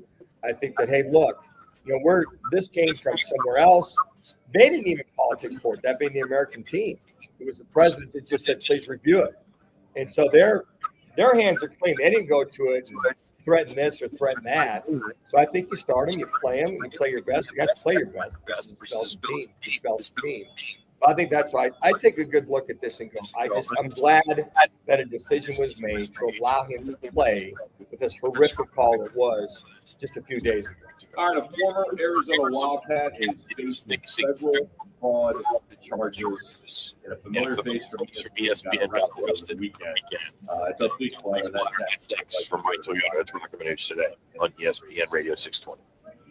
Game on Peoria. When it's time to eat big, drink cold, and watch every play, make it Big's American Bar and Grill in the P83 district. Big's is serving up huge portions of your favorites. Burgers, wings, nachos, plus a full bar and TVs everywhere you look. And don't miss happy hour Monday through Thursday, 3 to 6:30 p.m. with $2 off well drinks and $2 off domestic drafts, plus daily specials all week long. Bring your friends, grab a seat on the patio, and settle in for the game. Big's American Bar and Grill, where Peoria comes to play, eat, and watch. Bigger fields, bigger events, bigger experiences. Arizona Athletic Grounds. Arizona Athletic Grounds is a 275-acre sports and entertainment destination for athletes, fans, and families. Located in Mesa, AAG is one of the largest multi-sport complexes in the country, with over 475,000 square feet indoors and more than 150 fields and courts. From tournaments to training to cheer, dance, concerts, and corporate events, the Grounds does it all. Learn more at azgrounds.com. I was in a wreck. I need a check. I was in a wreck. I need a check. I was in a wreck. I need a check. I'm Kevin Rowe from Learn Rowe, and we've been serving Arizona's for 20 years. Make the best choice for an accident. Call 977-1900. That's 977-1900. Rock for RightToyota.com. At Right Toyota, they'd like you to get to know them. Their goal is to make buying your next vehicle the kind of experience that earns your recommendation to family and friends. They invite you to use all their innovative web tools on RightToyota.com. So if you're looking for a new or pre-owned Toyota, Head to their interactive website. How many people do you have out there on Saturday night? The right selection, all at Right Toyota. How many people do you have out there Saturday night? 20,000? Tournament on the planet is going on, and there's no better place to catch every match than Realize it held that many people. all the action on wall-to-wall TVs with ice-cold 29-degree draft beer, made from scratch food, and game day specials all tournament long. Twin Peaks is going unmatched for every match through July 19th. Cheer on Team USA or your favorite country at Twin Peaks. Eats, drinks, scenic views. $5 locations. Arizona's future depends on a skilled workforce, and that's why students don't learn at Pima JTED, they do. From healthcare to technology and construction to design, the JTED classroom model gets high school students ready for college, a career, or both, teaching them the skills Arizona employers need right now. Discover how Pima JTED students can support your goals. Learn more at PimaJTED.org. That's PimaJTED.org. This message is sponsored by Potoff Private Philanthropy. Time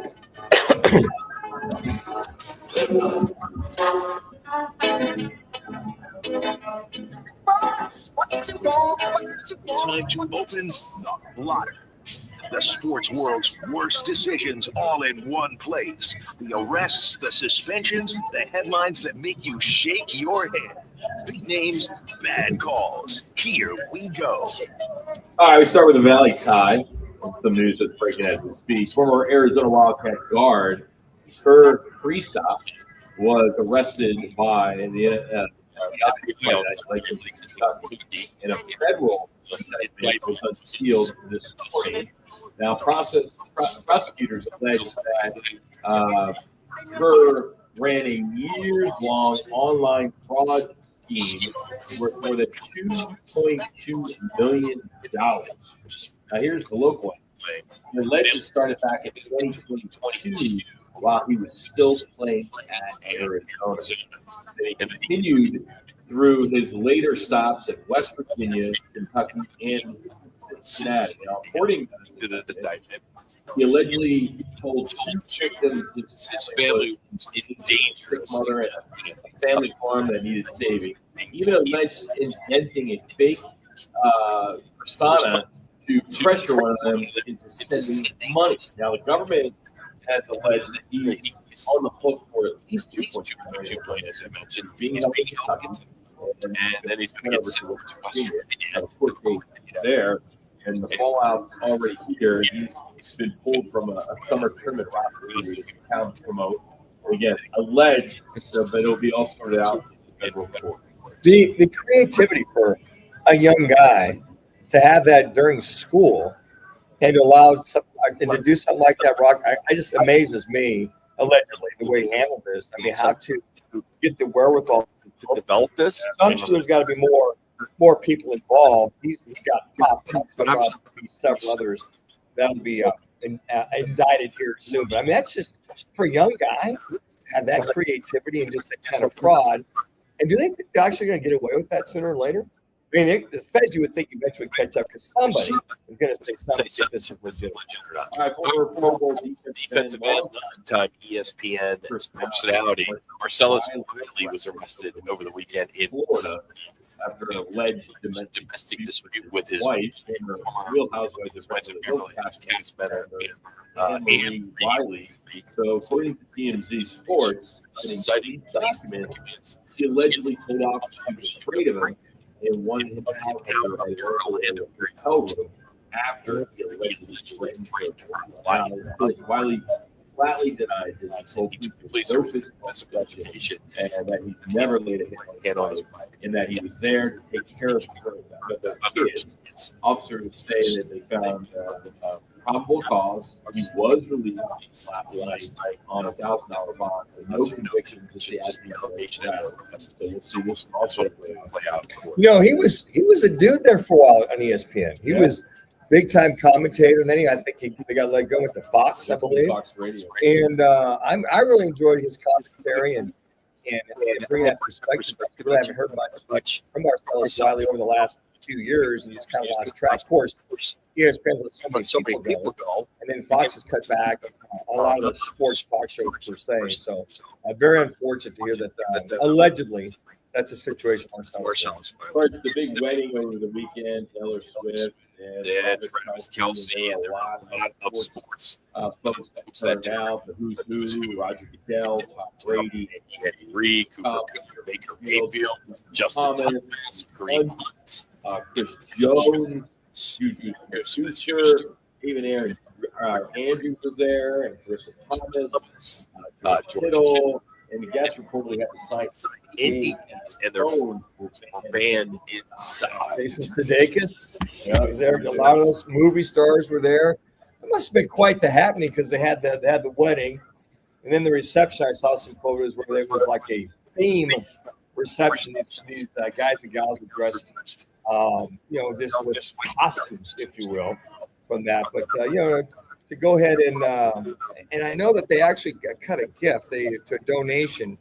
I think about $20-some million to a couple of different charities in lieu of this wedding. We don't know if they paid the police in the city of New York anything extra as far as all the security, all the things they had to have, but they did cut a check for some $20 million to about 3 or 4 different charities. I know Dolly Parton's big charity that she contributed to. But it was quite the happening there, Rock, for a good 24 hours that they pretty much had that whole one block area pretty much concealed for the entire weekend. Were you upset you didn't watch it? No, I wouldn't have said. I'm happy for them. They have a long marriage. You look at all the stars that were there. I think it's interesting how they had to sign the NDA and how they have the big curtains around the building. This big, block people coming and going, and just interesting that a lot of the stars, they posted their own photos of what was going on versus the paparazzi or some of the fans are out there. It's kind of like, are you got an NDA? Aren't you supposed to? Are you supposed to put those photos out there? So it's just kind of fun to see some of the hijinks that they were doing out there. That big wedding. It's a big week for Arizona Diamondbacks. Of course, here in San Diego for 4, then it's LA, the Dodgers. After that, this could be the week will determine what Mike needs to do and make some moves behind receivers, the whole 9 yards. But this is the week. This is going to flip the standings pretty easily. But you care about today's game or this week, in 2 weeks. Well, I do care about. No, I'm telling you, this 4-game series, means a lot. But one day at a time, because this is about the wild card. They're both San Diego and the Diamondbacks, both 4 games back up to 3rd place. So this means something when you're taking on somebody that you're tied with as far as that wild card spot. It's all at the head. Because you got 4 games with this Padres team. You got 3 with the Dodgers, and I give them a better chance. I would hope to win 3 out of 4. The Padres are just struggling. I mean, this is a team that's lost 6 out of the last 10. They had lost 8 in a row last week. Diamondbacks have lost 6 out of the last 10. So it's just vitally important that these, if you could split or at least get 3 out of 4, because it's going to be very tough sledding against this Dodgers team before the All-Star break. So, I mean, 2 teams that you can make up some ground. Not that you're 14 games back, but the Dodgers. But as far as the wild card chase, you've got to beat the teams in front of you, i.e. the Padres, or you're in that wild card hunt. So you win that head-to-head, because where the Diamondbacks have faltered the last couple of years, they've lost out to the teams in front of them in the wild card on the head-to-head situation last year in a row, and they won it the year before that would put into the World Series eventually. So, just you got a team that's scuffling right now. I mean, they'll have 10 runners on base last night. Talked about the bottom half of their order. Last Friday, again, it was 16 in the game last night, and then 2 for 13 in runners in scoring position. So if the top half's not getting it done again, they need this bottom half if they're going to keep pace in that 3rd place spot. Anybody, it's got to be the standing Padres. They're the ones that got to keep. They're the ones that got to contend. It's all the guy that's going to get. Oh man, I tell you what, like it's popping up every year. He'd be a great addition to a playoff team. And that's where they're going.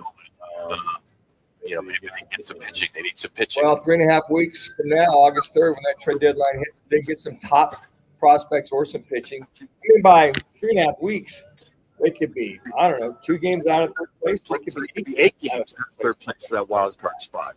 That's why this, leading up to all of the trade deadlines is so vitally important, and how they react after that All-Star game. Those 2 weeks prior to is going to be very, very interesting. But yeah, he would be the top choice. But if they feel that down the road next year they want to continue to build, I don't know, maybe somebody rents him for a year. But if you came back, he's making a ton of $2. So somebody has got to pick up that side. They should be one of the most elite clubs in baseball. So many talented hitters. I mean, you look at Machado, he's batting 189. 189. I mean, any of these guys, their ability to be paid a lot of money. And it's they're looking at the same way. So they're looking at the same way. They're looking at over there in the city and saying the same thing. Let's get this 5 diamonds because they're so fine. Yeah, and I think that that's why this is if you can just get you can split with it. You want to go over there and lose 3 out of 4, and then you got to take Dodgers for 3 games, and that's not going to work. But if there's a team that they can contend with, it would be that San Diego Padres team. And I agree with you. Tatis to come in while they're going. I know Machado hit a home run. It was a game winner yesterday. Yeah, I think even though he's not hitting, he's got 18 home runs on the year so far. But they just can't get it done. They're pitching. The reliever that they have, he's still money, but he's injured. And then you look at the rest of their staff. The Diamondbacks are. So it's coming to play. It's just going to be one of those hold on, or they got to make by the end of which way going to go. All right, round 16 is going on. Of course, Portugal fell to Spain today 1-0, and the extra time. And tonight 5 o'clock, like USA and Belgium. World Cup match at Twin Peaks, where every seat feels like the best seat in the house. Twin Peaks, and nobody does happy hour. And World Cup, like Twin Peaks, you keep happy hour gets going on about a half hour from 3 to 6. Like Ultra, Bud Light, you got the 29-degree drafts of both of them. Brought in Bush Light a little bit. If you like Bush Light, popular right now.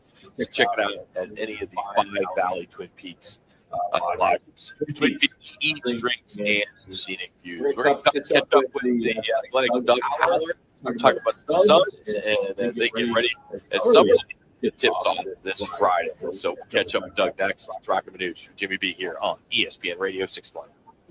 Let me remind you, Thursdays are where the weekend starts at Twin Peaks Restaurant. Grab an ice-cold Bud Light or a refreshing Michelob Ultra and catch wall-to-wall sports on big games, cold beer, made from scratch food. Start your weekend early with Bud Light and Michelob Ultra. Thursdays at Twin Peaks. Eats, drinks, and scenic views. Join the team at All City Towing, Arizona's largest towing company and leader in roadside service. Hiring dispatchers, call takers, lot attendants, drivers, and customer service pros ready to grow with us. You'll enjoy state-of-the-art equipment, consistent schedules, full health benefits, a strong 401k match, employer life insurance, and a monthly fuel allowance. Take your career to the next level. Apply today at allcitytowing.com. All City Towing, where your future is always moving forward. I was in a wreck. I need a check. I was in a wreck. I need a check. I was in a wreck. Look at this stuff. It's just stories on D-backs. He's pretty well rounded with this stuff. Job is to get you every dollar you deserve. Call Literate today and let's make them pay. Call 977-1900.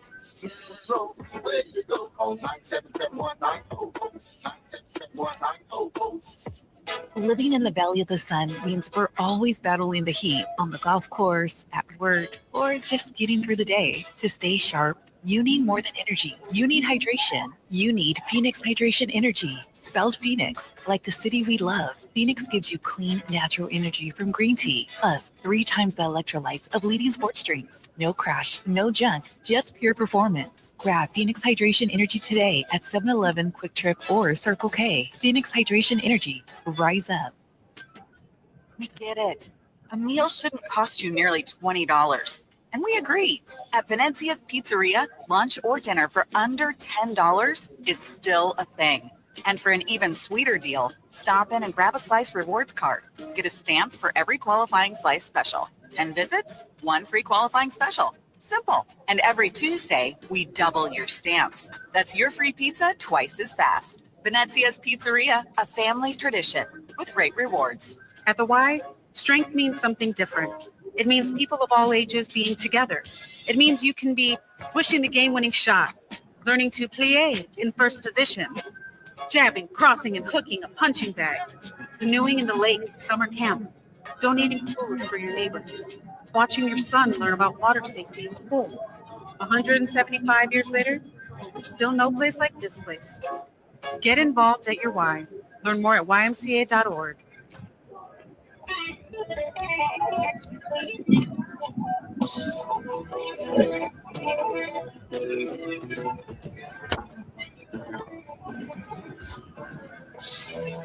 Dave McCullough dribbles on the right wing, started by Oso, crosses him over, penetrates, then stops at the free throw line, swings left corner, Gay out to Kennard for 3.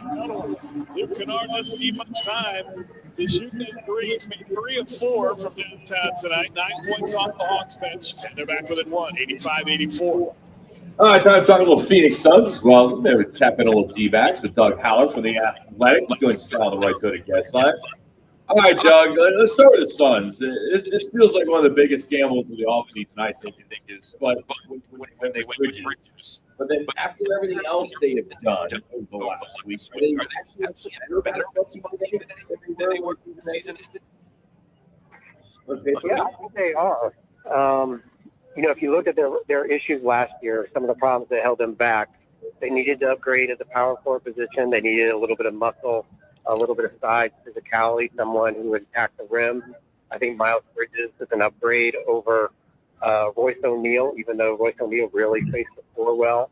And then giving up Grayson Allen that deal, you needed some shooting. And, they went out and got the, statistically best shooter in the NBA last year in Luke Kennard. So, I think they will be better. The product that they have, the roster that they have, I don't know how much. I think being the 8th seed in the West, what does that give them? I don't know. But the West is kind of shifting. There's a lot of changes. Maybe that gets them up to that 5 spot. Do you feel they've scratched that itch with Pat, the two-way deal with Pat Spencer, and then this afternoon looks like Brea has signed a two-way deal with the Suns as well too. So if those three-point shooters per se, have they scratched that itch, you feel, Doug, to replace Grayson Allen and Royce O'Neal? Yeah, Grayson, I thought when he was healthy last year was their third best player behind Devin Booker, obviously, and Dylan Brooks. Problem with Grayson last year, he just wasn't available. Particularly the second half of last year, you couldn't count on him. So, I think he's a big loss, but I think, that maybe they can sustain it. The one thing the issues I have with their shooting right now is, from everything with getting Koa Pete in the draft, and then even someone like Miles Bridges, they would maybe operate with maybe a floor spacing big, They don't really have that stretch 5, that stretch 4, someone who could really kind of, shoot from outside to open up some lanes and space in the court. So that would be my one concern. But I think, for where they were, they were a little, their roster had a little imbalance last year. I think they balanced it out fairly well. And on top of that, you look at Spencer, he's like a 46% three-point shooter. You talk about Kennard. Is there one more itch they need to scratch, you feel, before this team gets to camp in a couple months? Well, I think everyone's wondering what's the future of Jalen Green. I will give the Suns credit. They could have very easily just said, like, you know what, we're going to run it back next year with the same core, and in some ways they are. But they could have said, we didn't really see much of Jalen Green next year or last year. We're going to run it back with him, see what that core can do with Devin Booker, Jalen Green, Dylan Brooks all together. We're going to rely on the development of our young guys like Phil Fleming, Common Malawat, and we're going to go from there. But that's not Dynasty's style, so they did upgrade. But I think, the next big thing is like, how is this going to work with Jalen Green? Because, when they were out there together, when they were all healthy, it just, the chemistry wasn't there. It just didn't look right. So I think that would be the next big thing is how long they wait to see if Jalen Green is in their future plan. Well, on top of that, we talked about this about a couple of weeks ago that when this team really got off the schneid, got going, obviously it was Gillespie and Grayson out in the lineup at the same time to deliver a lot of those points. Green, there's really not a true prototypical point guard. And Doug, I think to your point, is that onus on Green now to prove he is that guy, or see how that lands before they make any kind of decisions with him? Yeah, I've heard the whole point guard thing a lot. I think they're fine with Devin Booker as their main facilitator, their main playmaker, and this goes back to the debate last season during the playoffs. When he was with the game on the line in the closing seconds, not taking the shot instead of trying to set up some of his teammates, which is fine. Devin has always made winning basketball plays, but when you have a guy out there who is making close to $50 million a year, he's got to be the guy. He's got to be the guy that takes those shots. And Devin was always content to try to find the open guy. There's a place for that, but in my opinion, in the closing seconds with the game on the line, I want him to shoot the ball.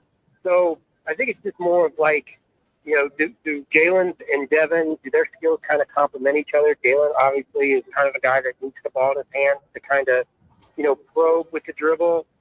Whereas, as you mentioned, Colin, Devin, Jalen to some extent, they did their best when the ball was moving. So, Jalen was the type of guy when the ball got to him, the ball stuck, and you could just tell that kind of stunted the offense. Doug Howard, joining us here on ESPN Radio Phoenix. Jalen Green's name seems to be popping up a lot in the trade chatter. Is a full season of Green the year, or you think maybe Phoenix should be shopping him and get the win now piece? Well, I think you should always, see what the market is. I'm sure they're doing their homework with him. I mean, everything they've said publicly, at least, is they believe in him. I would be really interested to see what the market is for somebody, that's, making $35 million a year, coming off an injury-plagued season. I don't know if there's going to be, a lot of teams that say, yeah, we'll take that. In Jalen's defense, I mean, it was a really, really difficult year. Hurt hamstring, not getting past it. I mean, gosh, what did he play, like 5 games through the first half of the season? And then when he came back, you could just tell he was really just kind of struggling to find his place. Like, what am I expected to do? What, the offense was moving. They really played their best ball without him, I think. Toward the first, right around before the All-Star break, when they were 11-8-500. I thought that was the best the Suns were last year. And then when he came back, it just wasn't the same.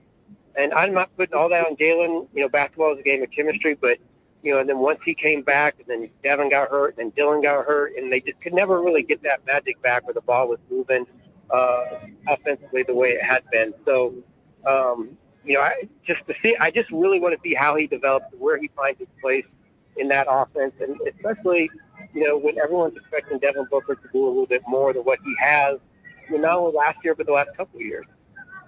So let's flip to the Diamondbacks sitting at 500, San Diego, then the Dodgers was a break. Buyers or sellers at the deadline?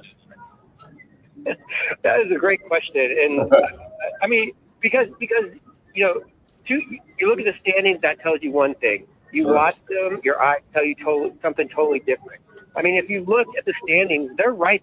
They're not out of it. I mean, they're in the West, of course, they're not in contention at all. But if you're looking at the wild card, you could argue that they're 1 move away, 2 moves away from being right there.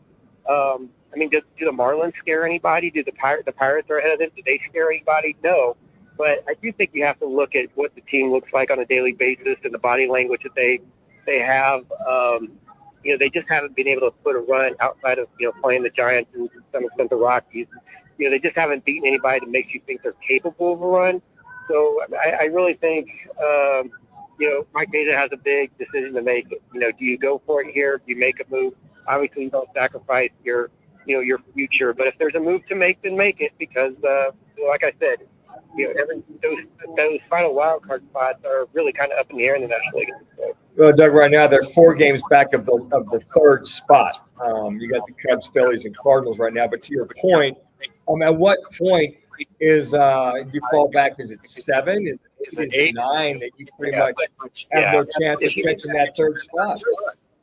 Yeah, they're right at that ledge right now. As far as you can't go.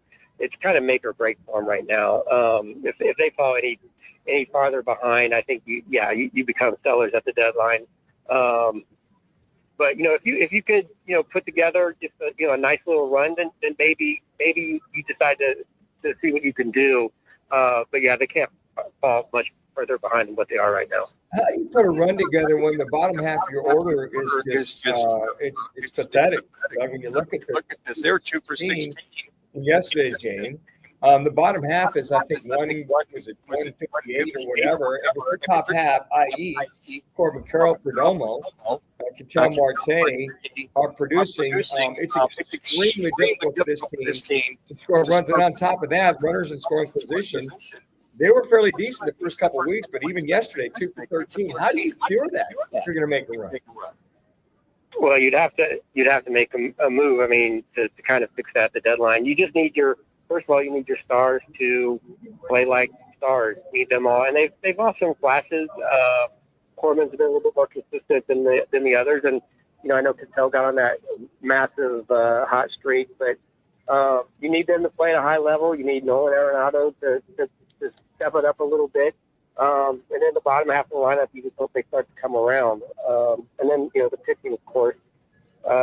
You've had a couple of guys. Eduardo Rodriguez has been amazing, obviously, and so is his National All-Star invitation. But, some of the veterans on that staff have not even come close to, pitching to their potential.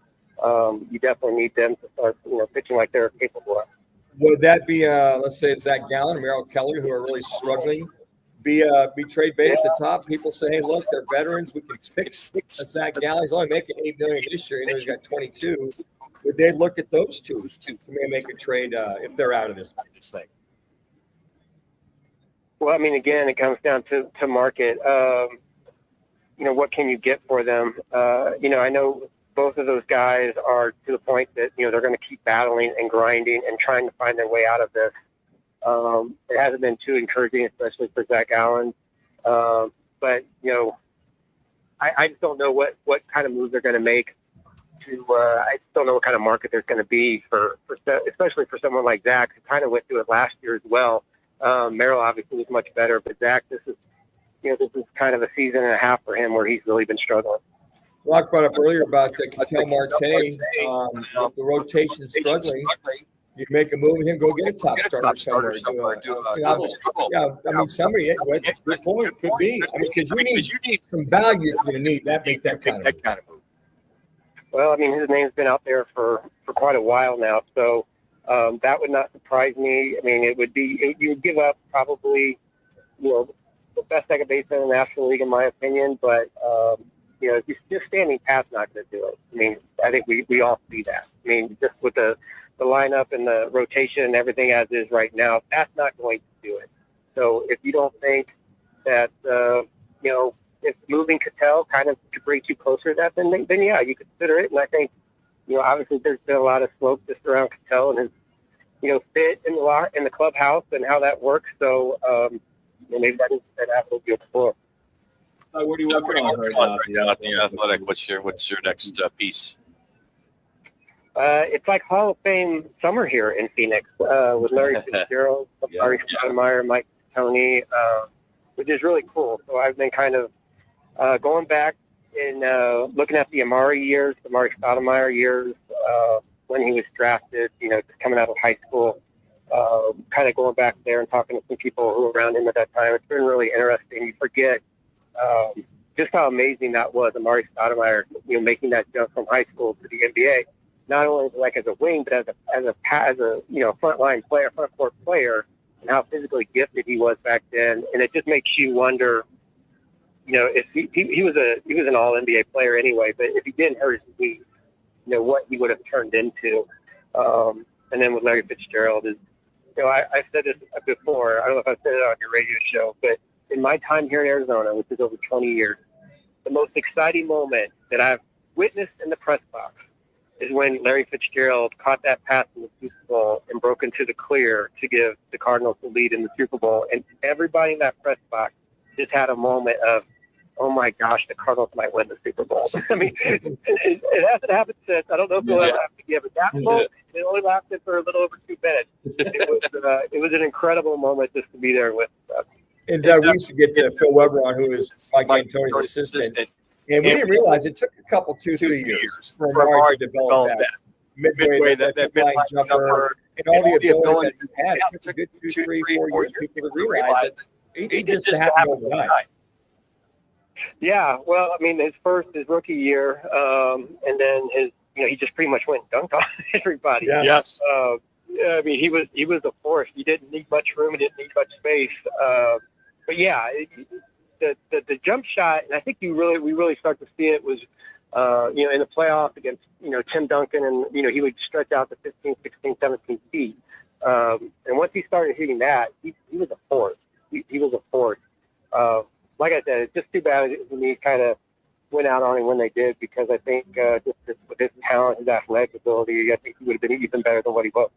Doug, we always enjoy having you on, man. Thanks for making some time for us. Appreciate it. All right. Thanks for having me. Yeah, Doug Haller, Senior, writer for The Athletic. You can follow him on social. Just search Doug Haller. All right, coming up, your daily World Cup update brought to you by Big Local Ultra. That's next as we're coming to you live from Toyota, Roc and Manuch. With Jimmy here on ESPN Radio 620.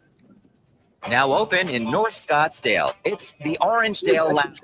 ODs, right off Thompson Peak and Bell, next to Bash's. Your new favorite dive bar has arrived. Cold drafts, chill vibes, always affordable prices, and the OD Mug Club, a one-of-a-kind membership you won't find anywhere else. No frills, just great people, ice-cold drinks, and a bar that feels like it's always been there. Follow at OD Scottsdale and get the scoop at orangedalelounge.com. Orangedale Lounge. Dive in and drink up. When hot is not an option, Stay Cool delivers. From patios to warehouses, shops to summer events, Stay Cool's Slim Cool Elite and Cool Cube mobile air coolers deliver more air for less money. They're rust-free and backed by more than 40 years of experience keeping you cool. Available now online at Home Depot, Lowe's, and Tractor Supply. Shipped to the store or right to your door. Visit staycool-products.com. Slim Cool Elite and Cool Cube. Get yours today with free shipping and beat the heat. Across the country, opioid overdose deaths are going down. But in Arizona, they're rising. And it's not just opioids. Deaths linked to meth, cocaine, and kratom are increasing too. This is a crisis, but it's one we can change. Honest conversations about drug risks can save lives. Be part of the solution. Visit talknowaz.com for tools and resources. Sponsored by the Substance Awareness Coalition Leaders of Arizona. When it comes to your roof, you don't want to mess around. And Arizona homeowners and business owners have known that for over a decade. State 48 Roofing is Arizona's #1 referred roofer. Residential, commercial, they do it all. And they've been doing it right here in the Valley for over 10 years. Protect your home, protect your business. And hey, keep your roof sexy. State 48 Roofing. Visit state48roofing.com. or call 480-268-4509. State 48 Roofing, Arizona's most trusted roof. When it's game time in the Valley, you know what time it is. It's Twin Peaks time. Head to Twin Peaks with 5 Valley locations and massive screens everywhere you look. From basketball, baseball, to hockey, fights, and more. There's no better place to catch every play and all the action. Bud Light is a proud partner of sports fans everywhere. Twin Peaks, eats, drinks, scenic views. Water is Arizona's most valuable resource. And for over a century, Phoenix has led the way in providing reliable water services. Wherever you call home in Arizona, we all share the responsibility to conserve for tomorrow. Watch your water use, especially outdoors. Consider desert-friendly landscaping and water-saving appliances. Together, small changes can make a big difference. Learn more at phoenix.gov/water and help secure Arizona's water future. This message is sponsored by the City of Phoenix Water Services Department. The U.S. is on the world stage, and there's a lot to get to. This is your World Cup soccer update, powered by Twin Peaks. 5 locations across the valley showing you every match, and Michelob Ultra pouring all summer long. Let's get you caught up. All right, Team USA needs you at the Lodge. Again, happy hour just underway here at 3 o'clock. Catch happy hour for the game because it's finally game day.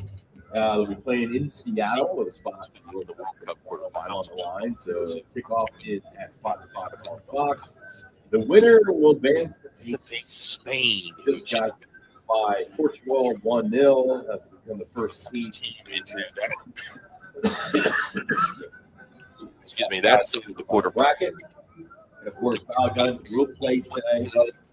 As officially challenge, the striker will be eligible. Controversial right was overturned.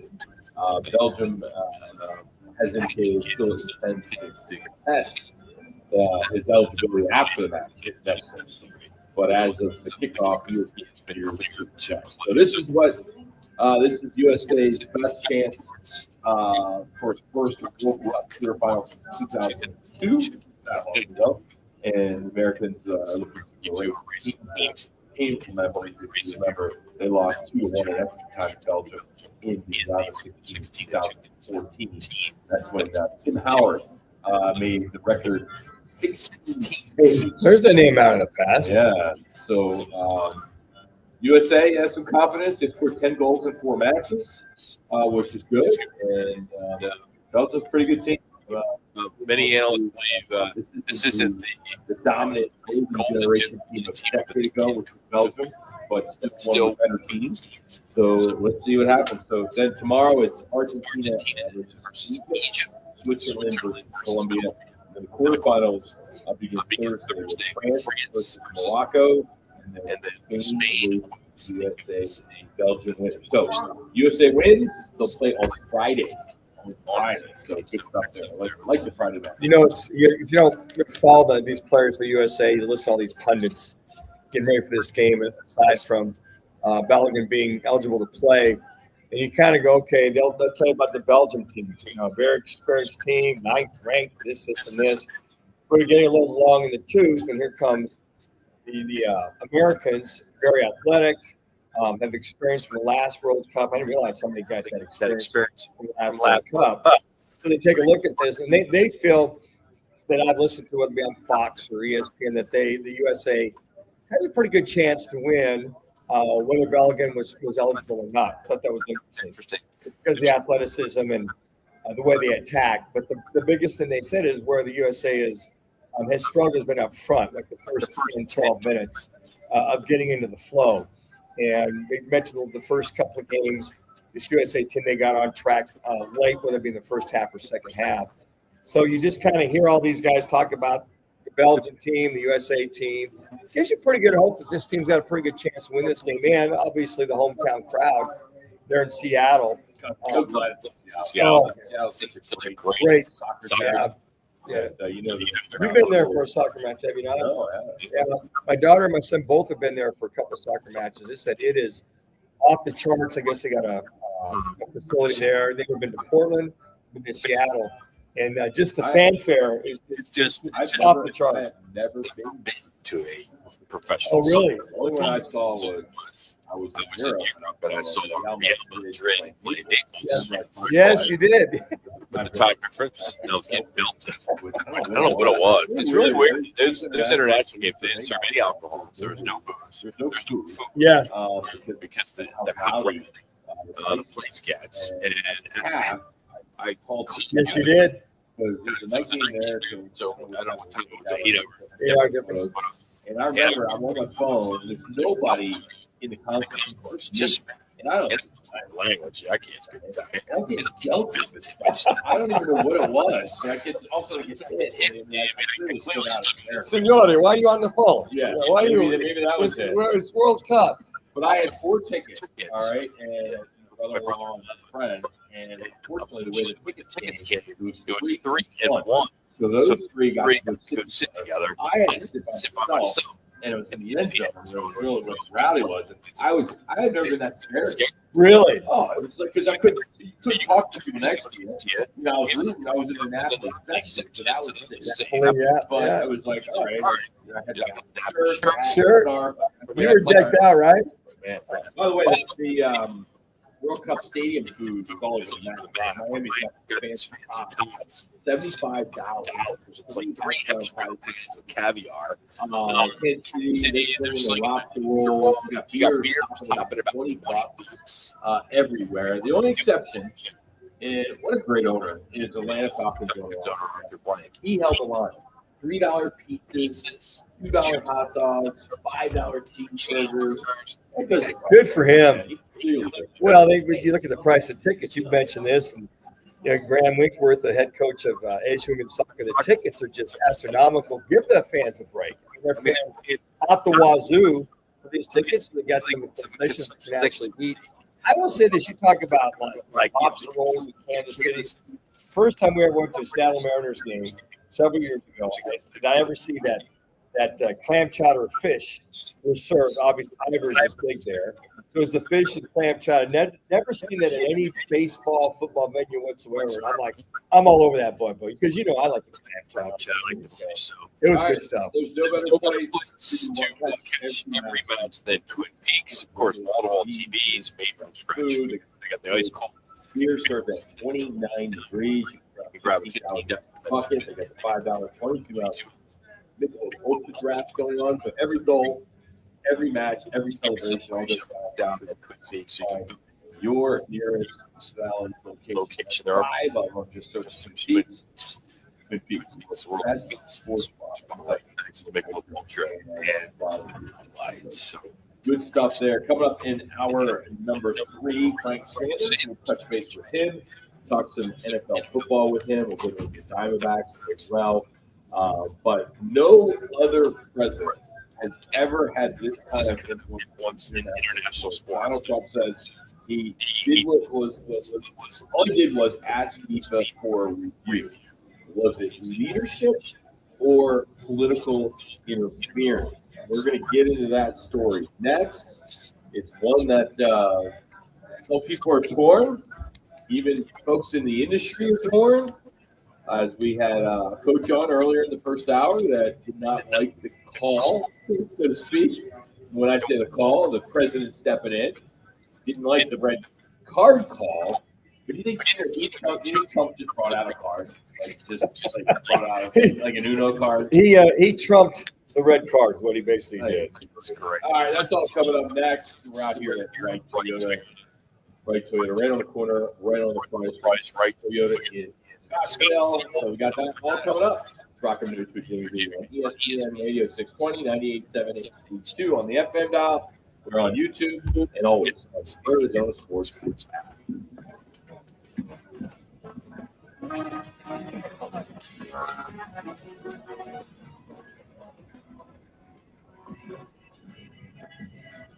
If you have unfiled taxes or are in debt to the IRS, this is important news. Did you know the IRS has programs specifically designed to help people struggling with tax debt? Powerful tax assistance programs that can save you thousands if you qualify. No one knows these programs better than the experts at Optima Tax Relief, America's most trusted tax resolution firm, A-rated by the Better Business Bureau. Their award-winning tax attorneys and licensed professionals have resolved over $3 billion in tax debt for their clients. One call to Optima can start the process, helping to put an end to your worries about wage garnishment, asset seizure, and other aggressive IRS actions. Find the best options to solve your tax problems. Call the experts at Optima Tax Relief today for a free consultation. Call 800-343-6460. 800-343-6460. 800-343-6460. Optima Tax Relief. Some restrictions apply. For complete details, please visit OptimaTaxRelief.com. Playing online games in Arizona?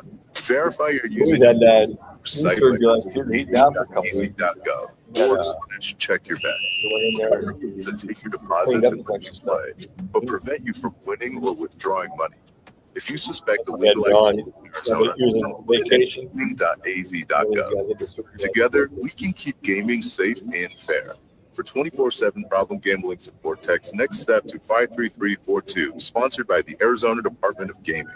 Meth and cocaine are dangerous drugs. They don't have to be mixed with fentanyl to be deadly. In Arizona, deaths involving stimulants like meth and cocaine are rising. Both are highly addictive, and there is no medication that can reverse an overdose. Instead of thinking, it can't happen to me or my loved ones, get informed, recognize the warning signs, understand the risks, and know that help is available.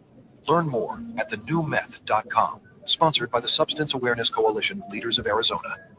When it's game time in the Valley, you know what time it is. It's Twin Peaks time. Head to Twin Peaks with 5 Valley locations and massive screens everywhere you look. From basketball, baseball, to hockey, fights, and more, there's no better place to catch every play and all the action. Bud Light is a proud partner of sports fans everywhere. Twin Peaks, eats, drinks, scenic views. Phoenix, if you need a plumber, call the team that does it the right way. Victory Plumbing Arizona. It's particular plumbing for particular people with upfront pricing before the work starts. So there's no surprises when the job's done. And here's a deal just for listeners. Tell them you heard Victory Plumbing on Roc and Manuch with Jimmy B, and they'll waive the service charge. For leaks, clogs, water heaters, or anything plumbing, book today at victoryplumbingarizona.com. ROC number 268603. KTAR AM Phoenix, Arizona's home for the worldwide leader in sports, is ESPN 620.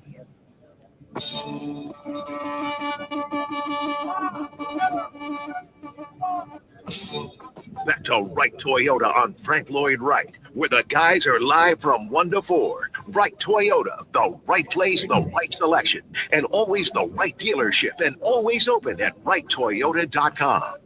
All right, so from USA, Belgium. I'm going to say something about we'll pick some people off. Good for Donald Trump.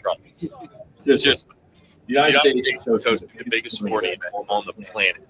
And Team USA's best striker gets thrown out on a questionable red card after VAR shows everything down frame by frame.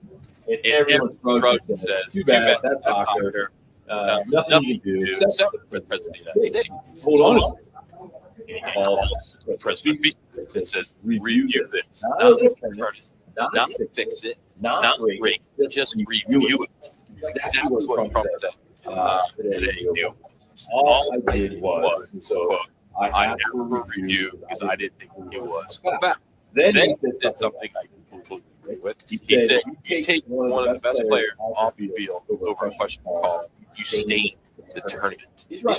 Whether it's Messi, Ronaldo, or Kane, any of these guys, fans will see the best players decide they just games. And here's what makes the story more interesting. The critics are media screen. Political interference. Did Trump overturn the red card? No. Did he? No. Did he say you better do this? No. He asked for a review. And FIFA disciplinary committee reviewed it. Article 7. The committee could upheld this, and they did. And that's the difference. People keep asking why was the president on sports? This isn't just it's the United States. It's American team. And the president honestly feels Team USA got bad, right? Why wouldn't he fight for his country? That's all he ever does. That's literally the job. Represent America, fight for America, advocate for America, whether it's trade, it's politics, or it's soccer. But one thing he said, he did say something that really caught my attention. He said, quote, if we win or lose, it's fair. Otherwise, we lost without our best player. It would be a terrible thing. That's exactly. Nobody wants an asterisk. If Belgium beats USA, they beat us on full strength. If we beat Belgium, we beat them with our best. That's sports. I mean, he did also blast the referee and said, I think the call was horrible, which I think would be great. Honestly, a lot of soccer people can say the same exact thing. The conversation became all about the appeal, and very few people stopped to ask. So was the original red card even correct? No, we all know that. But whether you support Donald Trump politically or not, you have to admit something. He has the relationship. He knows the president of FIFA. picked up the phone. He got FIFA to take another look. Doesn't mean that he made the decision. It means he had enough influence to make sure the United States got hurt.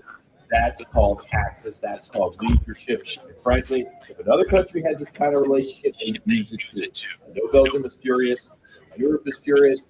The media is debating it, whether he crossed the line. But I look at it differently. I look at it like the President of the United States didn't plead with him. He got a call. He advocated for his country. They reviewed it. FIFA.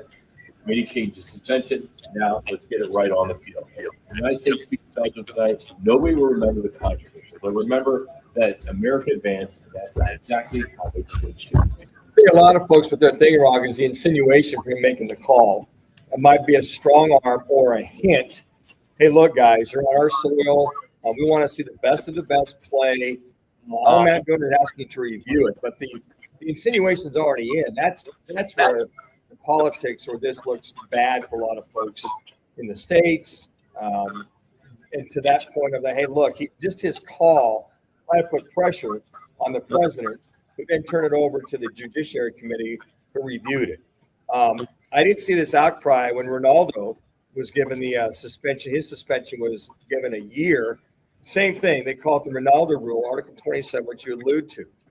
It's implementation of automatic match suspension for USA player suspended for the probationary period, which is now. There's precedent here. So if this had never happened, or this was something new, or there wasn't an actual rule, and the president called and said, hey, we need you to review this. There's got to be some rule here or there, but there's already a rule here, and there's already precedent set. But my question is, who went to the committee, who went to the Judiciary Committee for Ronaldo's game? He did serve one game. It was a 3-game suspension. He did serve one game in the qualifier for the World Match Play against Armenia, and then they suspended his other 2 for like a year.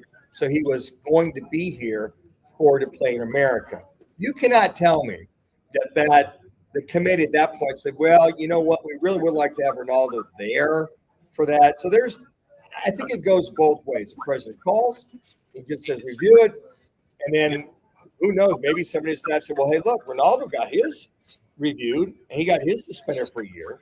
So Mulligan is still got to serve a suspension. It's been it'll be suspended down the road. And just more news have come out from the New York Times that the president actually called people 3 times about it, including the referee's past allegations of match fixing from that official. And the government even assembled lawyers to help U.S. soccer make its case about the misuse of slow-mo replay to hand out that red card. So, of course, that was a big deal. And then the Federation also threatened that he could take to the Court of Arbitration for support as well. That court didn't deal there. And oddly enough, the president of FIFA has rented office space from Trump Tower in New York. So those two are good friends. They've been official together. The Peace Prize and things of that sort. So I think it's just interesting how Belgium is so upset. If Belgium had nothing to do with it, they weren't even in that match. You know, and that's why they have no recourse from the committee. They have no recourse to protest before. I mean, it's almost like they're hinting that they're going to go ahead and protest after the match because Belgium's playing. And I don't know if you look at Belgium, they didn't play Portugal in this situation. We're talking about Ronaldo, but when they get back to Europe and they start playing up again, I'm sure Ronaldo will be suspended at that point in time. Where's their heartache for that as well? What is their butt hurt that Ronaldo's playing on top of this? Yeah, I think you keep that up. What's up? What's up? Because World Cup. I know that, Rock. It doesn't matter. It doesn't apply here. Yeah, it does apply. It wasn't World Cup play. It was before the World Cup. Okay, but they knockout round. No, it wasn't, Rock. But what the whole contention, Rock, is that they allowed him. They didn't suspend him for the rain. Otherwise, if they win, he wouldn't have been eligible for these first games moving forward. That's the whole thing. That was before the World Cup. Yeah, so that would fall in the World Cup. The World Cup has its own rules. They do. But in this case, it was World Cup matches. It was qualifying for the World Cup. So they beat Armenia. He did serve that suspension. And then after that, they said, okay, well, we're going to suspend you you'll be allowed to play in the World Cup matches, but your suspension will be a year after that. You still got to do your 2 games. But they allowed him to play because it was World Match qualifying. That's what it was all about. That's why they call it the Ronaldo rule. If they're allowing this, if there's precedent that it's happened before, allow Ronaldo to play because it was called World Cup qualifying. And that was all in the same rule. So that Article 27 as well wasn't as if it was just a separate FIFA match. It was World Cup qualifying. That's where the president said they could say, hey, look, Ronaldo reviewed Ronaldo's thing. They suspended him. They're still going to suspend him for 3 games. He scored one against Armenia. But the other 2 will be after the World Cup match. That's even fishy on top of it. Either way, FIFA has opened up a can of worms here. And what's new? They've always got a can of worms open. The only other red card that's ever been happened back in 1962 in the World Cup. So it's not like this happens a lot. There's a Brazilian who wanted to play in the final after being shown a red card. And the decision was believed to be impacted because of political considerations and maybe even rivalry from what is. What year was that? What was that? 1962. Yeah, I mean, remember it? Yeah, I don't remember that. No, Jimmy might. I mean, Jimmy, you know what? So France is now stealing its own yellow card on Saturday's win against Paraguay. So they're out there now. So it's that French Paraguay game. I mean, 4 yellows on France, none on Paraguay. Paraguay was all over these guys, tackling them, holding them. I mean, oh my gosh! But I mean, hey, if you open up Pandora's box, now will the French president go to FIFA's president and ask for the same thing for review? I think the yellow cards, the majority of them that you see that are handed out are pretty legit. The ones that aren't called, I don't understand. If you call that on the French guy, but you're not doing it on the Paraguay guy, that's where I just kind of go, oh, I see. It's almost so blatantly obvious what the officiating does in these games, these FIFA games. It makes you wonder. You hear all the reputation about the gambling, the takes, this and that, and these flops. But you just go, where's the credibility with some of this stuff? And then with this red card, I'm Bellingham, I'm going, where's the credibility? How could you call that? And then when you review it, how could you even uphold a red card even when you review them when it's clear the guy didn't mean to do it? I mean, to me, it's just so contradictory. I mean, nothing surprises me with FIFA, but I just feel good that a wrong was righted. The president had to make the call. Now, do you strong arm them or not? We don't know. When you get so many people involved to lawyer up about the bad call, then you just kind of go, guys, you're strong arming FIFA right now that they play.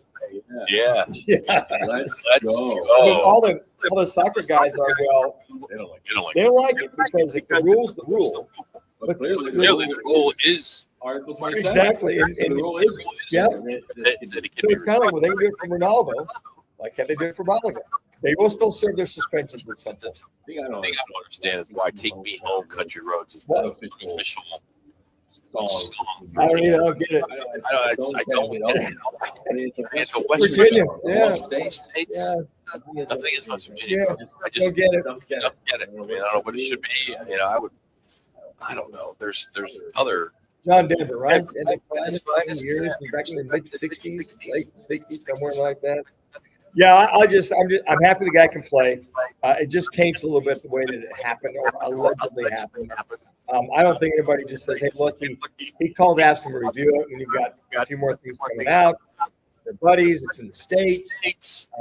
At this point, if the USA wins, Belgium's going to be upset because the rule has changed for their top strikers to play. Oh, the drama. The drama, the FIFA drama.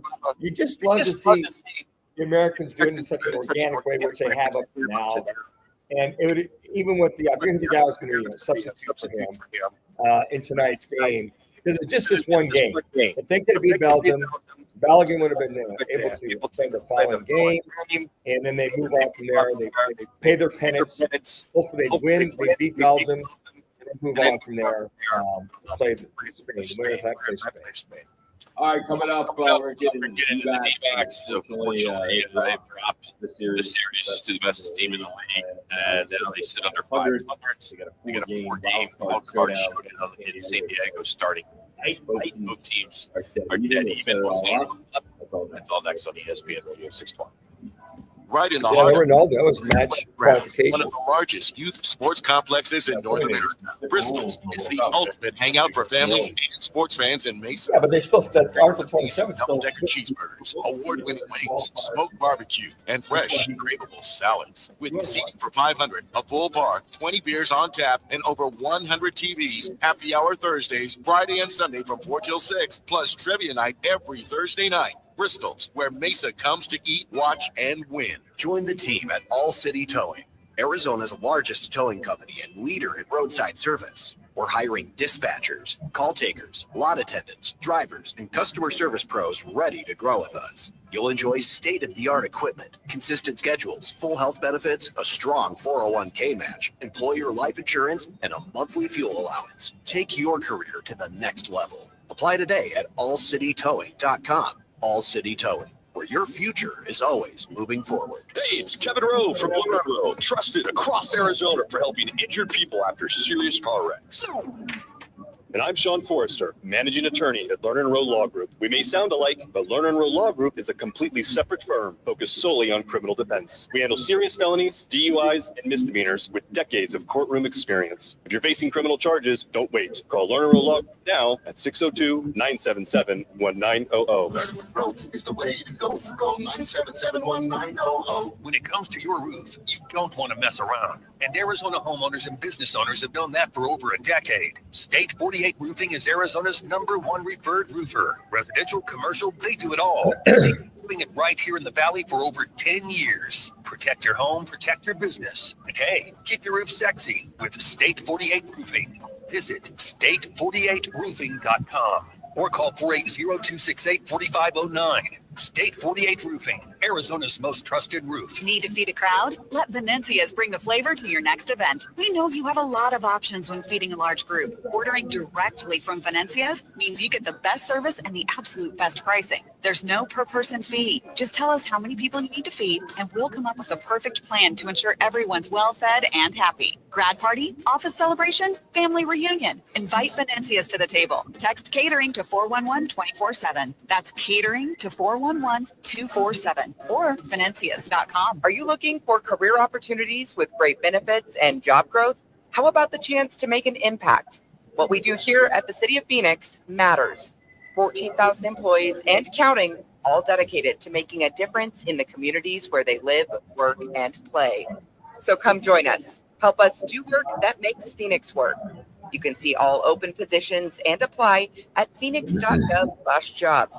This message is sponsored by the City of Phoenix.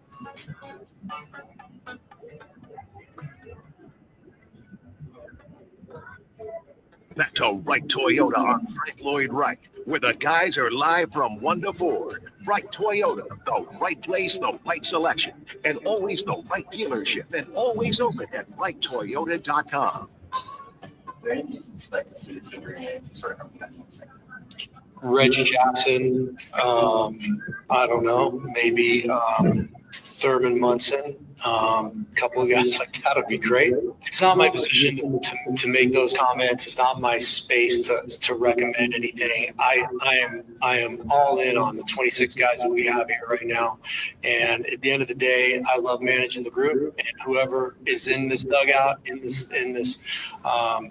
in this organization that's here to help us win baseball games, we're going to coach them up the best way we can. So I know our front office is top shelf. They're fighting hard to bring pieces in and move guys. You know, Tim Powell's here to help us win baseball games. So whatever that means, hopefully I answered, but it is what it is. 26 guys we have here. I love them all. It's time to go.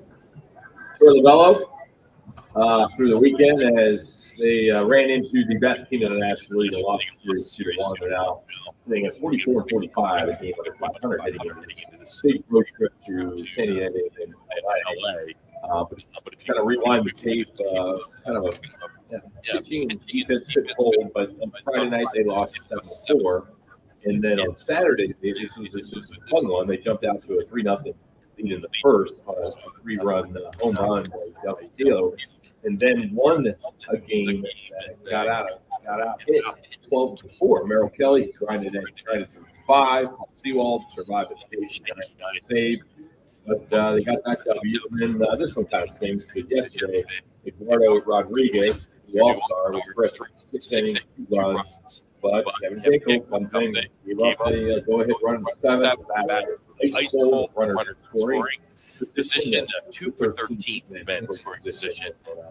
Perdomo had 3 knocks, Farrell doubled, and they stranded the entire run and lost the run by 1. So you got 2 All-Stars that are heading to Philly. That'll be for Farrell, as I mentioned. E-Rod. But this is a big week. Still a game under 500. Still very much in the wild card mix, as is San Diego. Yeah, they are. They're both stepping San Diego and the next 4 games back to that 3rd spot. That's why it's so vital important to beat those teams that are with you in front of you. It's a wild card 6-pointer. Yeah. I mean, it could be, this could be really good or it could be really ugly. If you get swept, those 4 games, you can also find yourself 8 games back of the that 3rd wild card spot, or you can make a lot of leeway, at least on the Padres. And then from that standpoint, how you do moving forward, I think a big determination. In my case, at the break, to kind of breathe and think they within 2 to 3 games of that 3rd wild card spot. Then you know what? We can hold serve. Take a look and see where we're at. I think it's within 4 or 5 games. I think that's kind of the breaking point. We had Doug Haller on from the Athletic on earlier. He said, "Yeah, you're on the cusp. You get 4 or 5 games back of the 3rd wild card spot to see where you end up." But yeah, you've got to chase those teams. At least you got to beat. I really feel those teams that you are chasing that wild card with. I think if there's anything that a lot of people take a look at, it's okay. So if we're going to look at that wild card spot, the teams that we're going to play on a regular basis, obviously, you look at it now, it's the Padres. So Giants are pretty much out of the wild card situation. You look at those teams in front of you that are pretty much going to be sustained. Well, the Cubbies, they'll be fine. Your Phillies.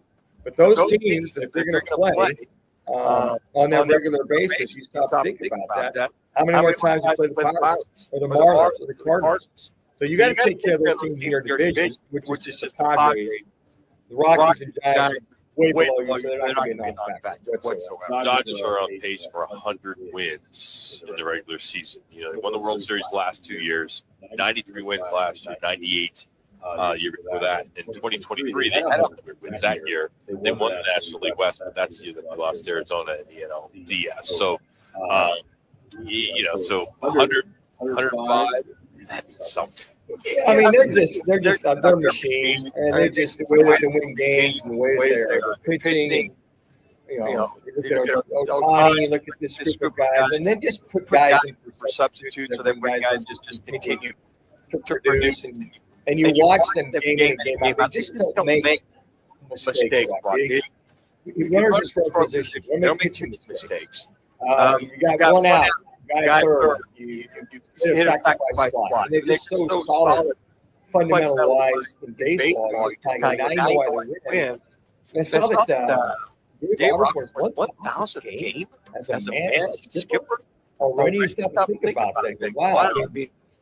You just think he started just, I don't know, 4 or 5 years ago, but he could coach that as the skipper for some years. 1,000 games as a skipper is pretty amazing. On top of that, just some of the moves he makes, but pitching, all about the pitching, all about what they've been able to do. Clayton Kershaw's have come through there, and the Otanis, the other guys that are coming through. I remember Buehler, who's pitching against tonight, pitching for San Diego, when he was there with the Dodgers. And anyone that comes in, they're just solid pitching. They got good fielding, and they just make timely hits. And they got pop in their lineup, so they're just really not a glaring weakness. I think last year their glaring weakness was they had 3 or 4 guys. Their rotation was on the shelf. And they got everybody healthy coming back into the playoffs. So my organization is just they just put it here and move forward. you get to you bring up Dave Roberts. You know, 1,000 wins, 606 losses. That was when he hit it on June 30th. But he became the fat manager of Major League Baseball. So was he was a fast. And every one of those wins is with the Dodgers, and of course he had won. He's won the division every single year he's been there. Every one of his full seasons, he has won. That's awesome to think about. Their franchise record is 111. I don't think they're going to hit that this year, but they could. I mean, that's huge. I remember the amount of money they spent. I'm surprised the Padres I was surprised the Padres give him a run because they're both spending a lot of money. Well, the Dodgers just took Tatis about 2 months to get off the schneid. Machado's hitting home runs, but he said, what did you say, about $1.79 or something like that? $1.89. He's got 18 dingers. Mason Miller coming out of the bullpen, he's pretty solid. When they're pitching, they're lack hitting. They were also, I think if they're not number one or number two in the bottom from runners in scoring position, I saw about a week ago, they were one of the worst as far as runners in scoring position because they'll take players that you're talking about for this team and not produce. Machado is a home runs, but his average as far as runners in scoring position and Tatis. Hell, they were wondering within the first month and a half, Tatis could hit a home run. He finally has. He's finally caught fire. But they're one of those teams one of the better teams that's paid a lot of money for their players, and they're not getting the kind of production that they'd hope. Yeah. Again, they're like the D-backs. They're right there. They've lost 8 out of the last 10. Diamondbacks have lost 6 out of the last 10. So here's a couple of desperate teams to establish a position for that wild card spot, which I think will be a very interesting series watching tonight with Clock on the mound, his second start since he's been back, and then Buehler to at least split this series and keep trying to keep pace with wild card spot. That's the only solvable this Diamondback team has whatsoever leading into the trade deadline on August 3rd. World Cup round 16 continues. Of course, Spain won today 1-0. Up 5 o'clock, it will be USA and Belgium, and that game again kicks off at 5. And you can watch every World Cup match at Twin Peaks, where every seat feels like the best seat in the house. Nobody like Twin Peaks or the World Cup, like Twin Peaks. And then it's going down to 6 o'clock. Big Ultra, Unlike Busch Light aluminums, all on special at all 5 Twin Peaks locations. So check it out. Big Ultra, 5 hours of 22-ounce draft. So Twin Peaks eats, drinks, and scenic views. All right, Cardinals football is closer than you think. As the 22nd, correct, is when they get the report. Carolina is the first 2 teams that will be playing the Hall of Fame game in August. So it all gets started. So those are the first in the whole league. Still, of course, a wide quarterback battle waiting. We're going to get into it. Former Cardinal wideout Ray Sanders. We're going to break it all down next. That's coming up right here on ESPN Radio 620. Let me remind you, Thursdays are where the weekend starts at Twin Peaks Restaurant. Grab an ice-cold Bud Light or a refreshing Michelob Ultra and catch wall-to-wall sports on massive TVs everywhere you look. Big games, cold beer, made from scratch food. Start your weekend early with Bud Light and Michelob Ultra. Thursdays at Twin Peaks. Eats, drinks, and scenic views. When tragedy strikes, the impact is immediate and devastating. That's when the 100 Club of Arizona steps in, providing financial assistance, guidance, and emotional support to the families of public safety officers injured or killed in the line of duty. They also invest in mental health resources, injury prevention, and scholarships for the children of first responders. Every day, Arizona's public safety professionals put their lives on the line. The 100 Club of Arizona has their back. Learn more at 100club.org. I was in a wreck. I need a check. I was in a wreck. I need a check. I was in a wreck. I need a check. I'm attorney Kevin Rowe. Being in an auto accident is traumatic. You need to call the best law firm that has you. I think that was a good thought about school board. 71901. That's 977. They need an arm. I mean, they need it. If you had Burns healthy in school board, whoever, that'd be a hell of a rotation. Phoenix, if you need a plumber, call the team that does it the right way. Victory Plumbing Arizona. It's particular plumbing for particular people with upfront pricing before the work starts. So there's no surprises when the job's done. And here's a deal just for listeners. Tell them you need Victory Plumbing on Roc and Manuch TV, and they'll waive the service charge. For leaks, clogs, water heaters, or anything plumbing, book today at Victory Plumbing. ROC. Your everyday choices can help you. Choosing healthy meals, fruits, vegetables, whole grains, and lean proteins, along with consistent exercise, can help reduce your risk of dementia.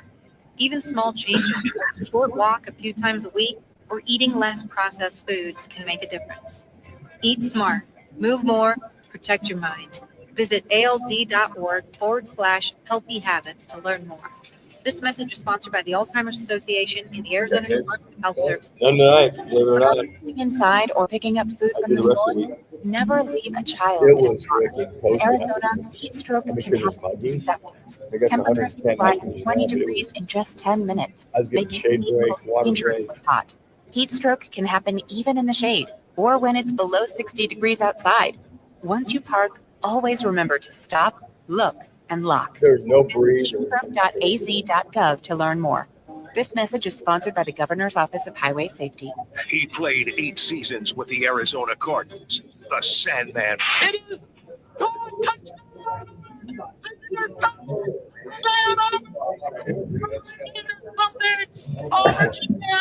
Frank Sanders joins Roc and Manuch with Jimmy B right here on ESPN 620. So Frank, what's your game day attire for Team USA tonight? I know you're all about the look, dress. That's a great question. You know, honestly, I thought about what I was going to wear today. I was thinking about a 3-piece suit with a nice little button down, nice little like a blue blazer, man, with a nice little red shirt button down underneath, man, with a top, real starched out collar, something that you probably wear. Buttons down, showing off that man meat on the top part of the chest. Probably going with that rock look. I'm going with the rock and the comb over. Yeah. Comb over. And you manscape, right? You manscape your chest. You manscape your chest, right? Nah, man, I gotta let my Italian side of my rock side come out, man. I gotta let this thing be meaty, looking like nice little pastrami meat. Yeah. Like maybe Travis Matthews. Let me ask you this though. I know you think you're 28, you're maybe 30, but you got the floods like all these. Please say you don't. All these sales guys here, they all got the floods. Please, Frank. What's that look? How's that popular? I mean, you're into this stuff. I mean, you're a GQ guy. Tell me about it. Yeah, but I'm not 2 inches above the ankles, man. I'm right at the tongue level, man, with a nice little crease. You gotta have those Jordans on, man, and it's gotta be at the tongue level. I can't show off the ankles, man. That means that requires you to have lotion on it. That's just probably like after. I don't want to do that. It's crazy though. I mean, I remember being a kid and you're in a right. So if you're wearing that, you got floods. The kids are calling names and stuff like that. You don't have floods. You don't fit in here. I don't get it. It's funny when it's the 40-year-old trying to pull off. I can see 28. So Frank, I saw on the tour, PJ Tour guy had the saddle, the blue and white saddle shoes on for his shoes. I don't know if it was the Champions or regular, but is that part of the attire too? Blue and white saddle shoes. I mean, it depends on what country club you come from. If you're going to wear saddle shoes, it just depends on what kind of guy you are at that level. Some guys still like that look. And again, you can't take away the nostalgic moment right now. When we're talking about fashion has, the trend flips and goes. It comes and goes with time. And right now, that's just the look. Even if the saddle shoes is something still on the table, you gotta have the right pants and belts to go with that. But if you're gonna wear those high water pants, typically you're probably 1 inch tighter than you normally want to. You're 2 inches above the ankles, and you're feeling yourself. And ain't nothing wrong with feeling yourself. EQ Frank Sanders joining us here on ESPN Radio. Fashion statement. Do you drink a choice when you watch Team USA? Is there like drinks, something? Or what do you just go to the tequila? Well, it's hard not to shake the tequila down with the pineapple juice on top of that. But I mean, if I'm sitting in a good spot in a good bar with the guys, man, more than likely I'm probably gonna go a nice little old fashioned. Oh, okay. Around there, so I can just a little old fashioned to chill out. I'm not a rowdy soccer guy yet. I'm still working out. Okay. But you obviously don't pay for that, right? You go into a bar, I mean, you beat a former Cardinal wide receiver. You don't pay for drinks, right? Anywhere you go. You got that clout. You got that pull. There's drinks. And you carry your own sharp too, right? No, I typically don't when I'm with everybody else, but with you guys, I always got to pay. I don't understand what. Oh, whatever. Come on out here, Daddy. It's golf. What time I need to be there? I forgot my wallet. Come on. I don't want to go there. All right, let's talk about something else. All right, so Frank, Cardinals are reporting on the 22nd. How important is it for these guys to get that extra week of practice? Like you think the coaching staff is to get these guys right around the corner, Frank. Now, I was thinking about that, man. In campus right now is I know everyone's kind of talking about how excited they are ready to get into that mode of getting to camp. But the reality is that we still don't have all our guys signed. We need guys. You need all your guys to come to camp ready to go, knowing what they have as a team. I always understand that, the former player, I need to know who's coming in and who we're working with. I know there's the business side of this game that comes into play, but you still need camaraderie. You still need to, you need to kind of look around the room and see which guys you're going to battle with. Now, we still got a little time actually before the Hall of Fame game comes up, but you want to have a good showing and you want to start developing that rapport. This team last year was not, when you look at the record, it didn't show that we was all conducive or all on the same page. There was some injuries that came into play that kind of offset, the tempo and the actual camaraderie of the team on how we can walk away with W's. But the reality is that right now, a new season, a new head coach, a new offensive coordinator, you got new players you just brought in, somewhere between 15 and 25 players that are new players coming into your organization. You need to have your guys signed. You need to have your leaders in the position they need to be in so they can kind of, spearhead this offense and defense in the direction that you want them to go. Frank, it's just interesting to bring that up. We were talking about that earlier, how you want to have all hands on deck, no drama. Everybody ready to go, especially with the new staff. And I think back at the teams that we had in Buffalo. We had 1 year where star guard, Hall of Fame guard, George Lamourie, wanted to be traded. He didn't show up to camp. That year we were, 7 and 9. The following year, the following 2 years after that, everybody reported on time. No drama. Everybody was on the same page. Mini camp, summer, and go to those playoffs. Those 2 years, I can't tell people how that speaks volumes of what you said. To not be disjointed.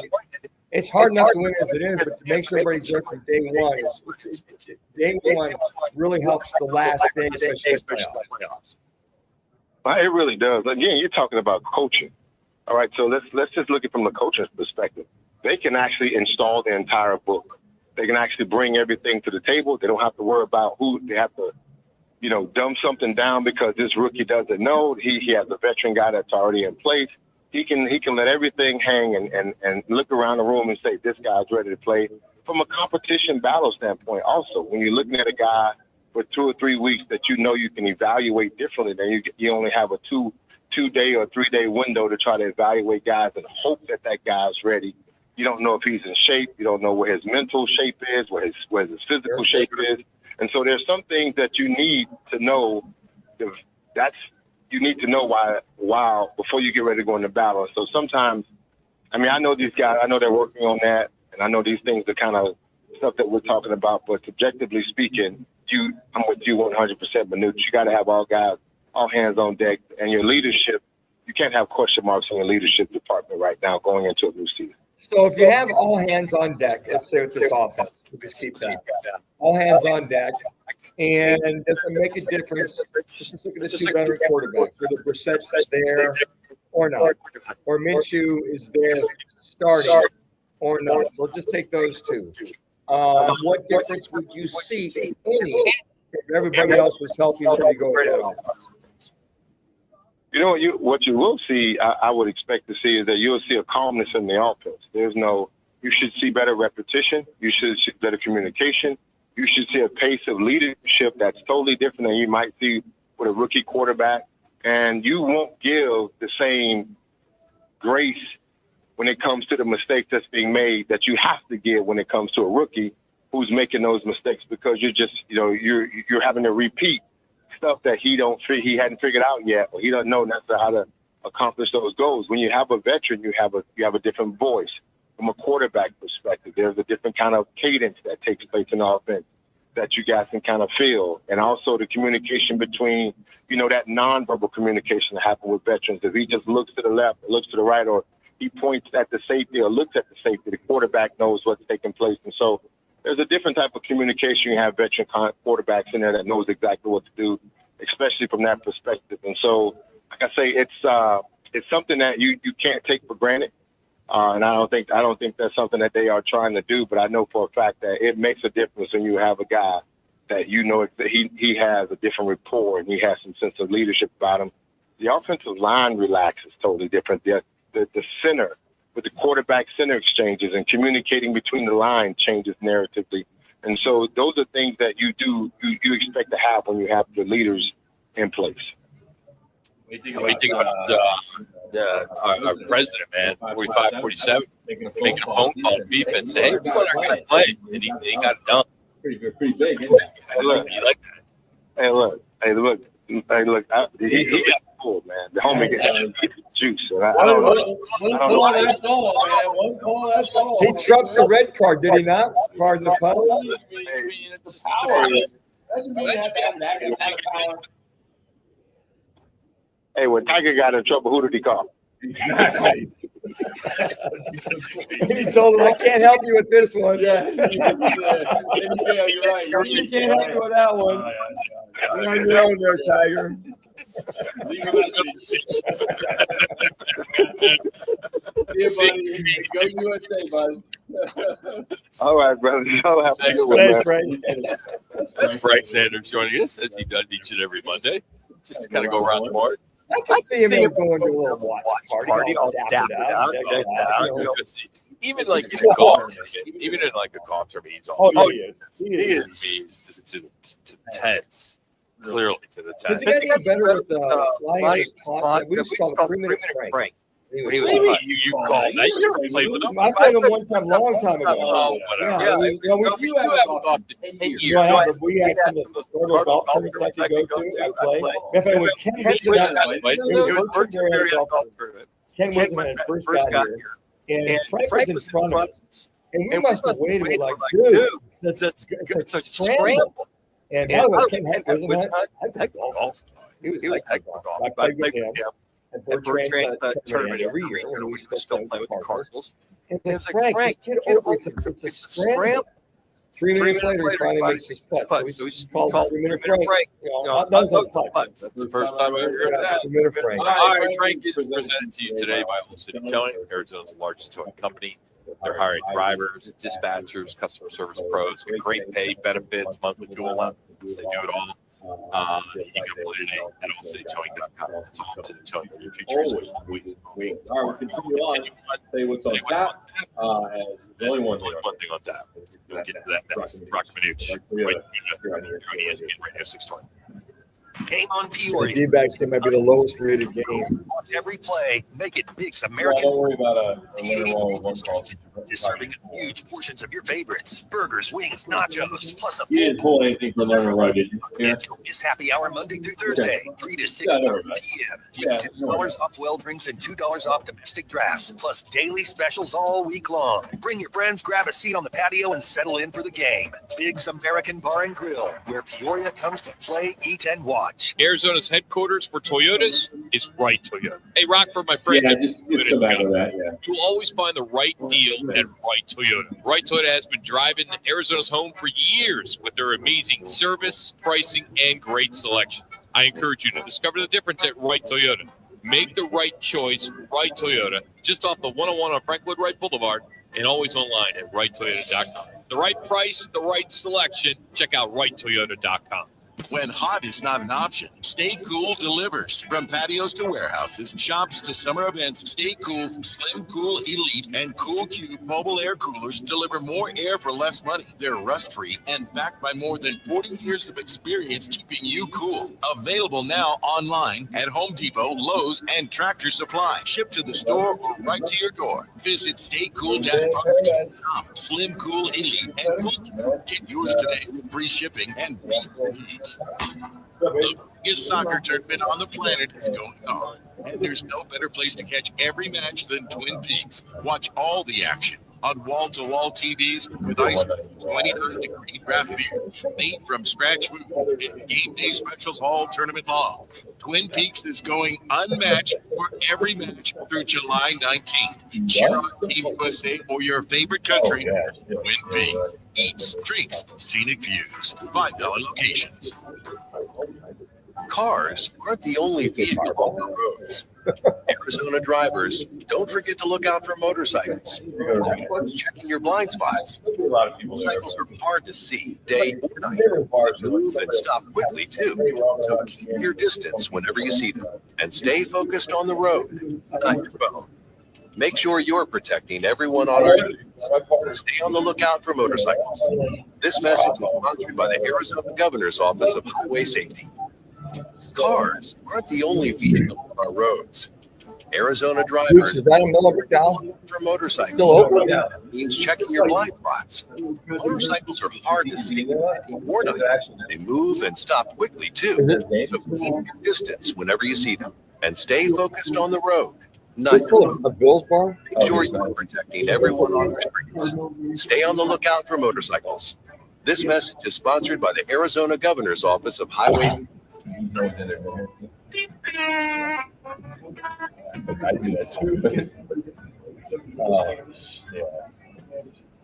Back to Wright Toyota on Frank Lloyd Wright, where the guys are live from 1 to 4. Wright Toyota, the right place, the right selection, and always the right dealership, and always open at WrightToyota.com. All right, as we look at some of the major headlines today, of course, two things are dominating. First, Spain knocked out Portugal 1-0 in stoppage time. That was in Dallas. So that was big. It was Ronaldo's farewell to international soccer as he bid goodbye to the national stage after the loss. Second, and the one you'll want front and center, of course, is Team USA and Belgium. Seattle, and U.S. of course chasing its first quarterfinal versus 2002. And we did find out today, or yesterday, that Calgon will be cleared to play after FIFA proceeded to the red card thanks to the president of the United States making a phone call to look at it again. And sure enough, they did. I know he did it too. And Arizona, Americans are actually favored. So, but history isn't friendly as Belgium bounced U.S. in 2014 when they were the round.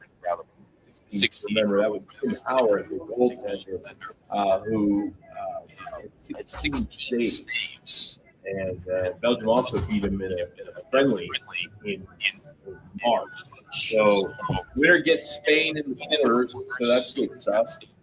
Free agency is basically now it's the dominoes will start. We already saw Fletcher, but we know LeBron James over the Lakers. He's playing elsewhere.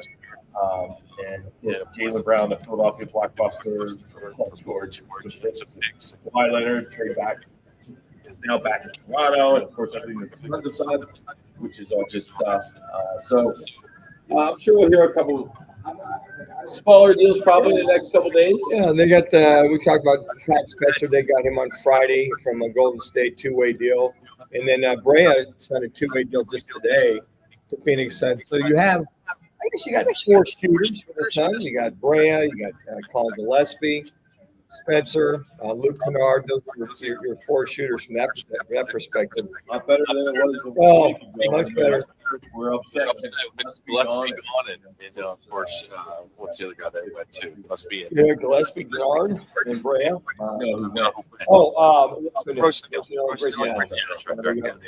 It's interesting to bring that trade with Paul George.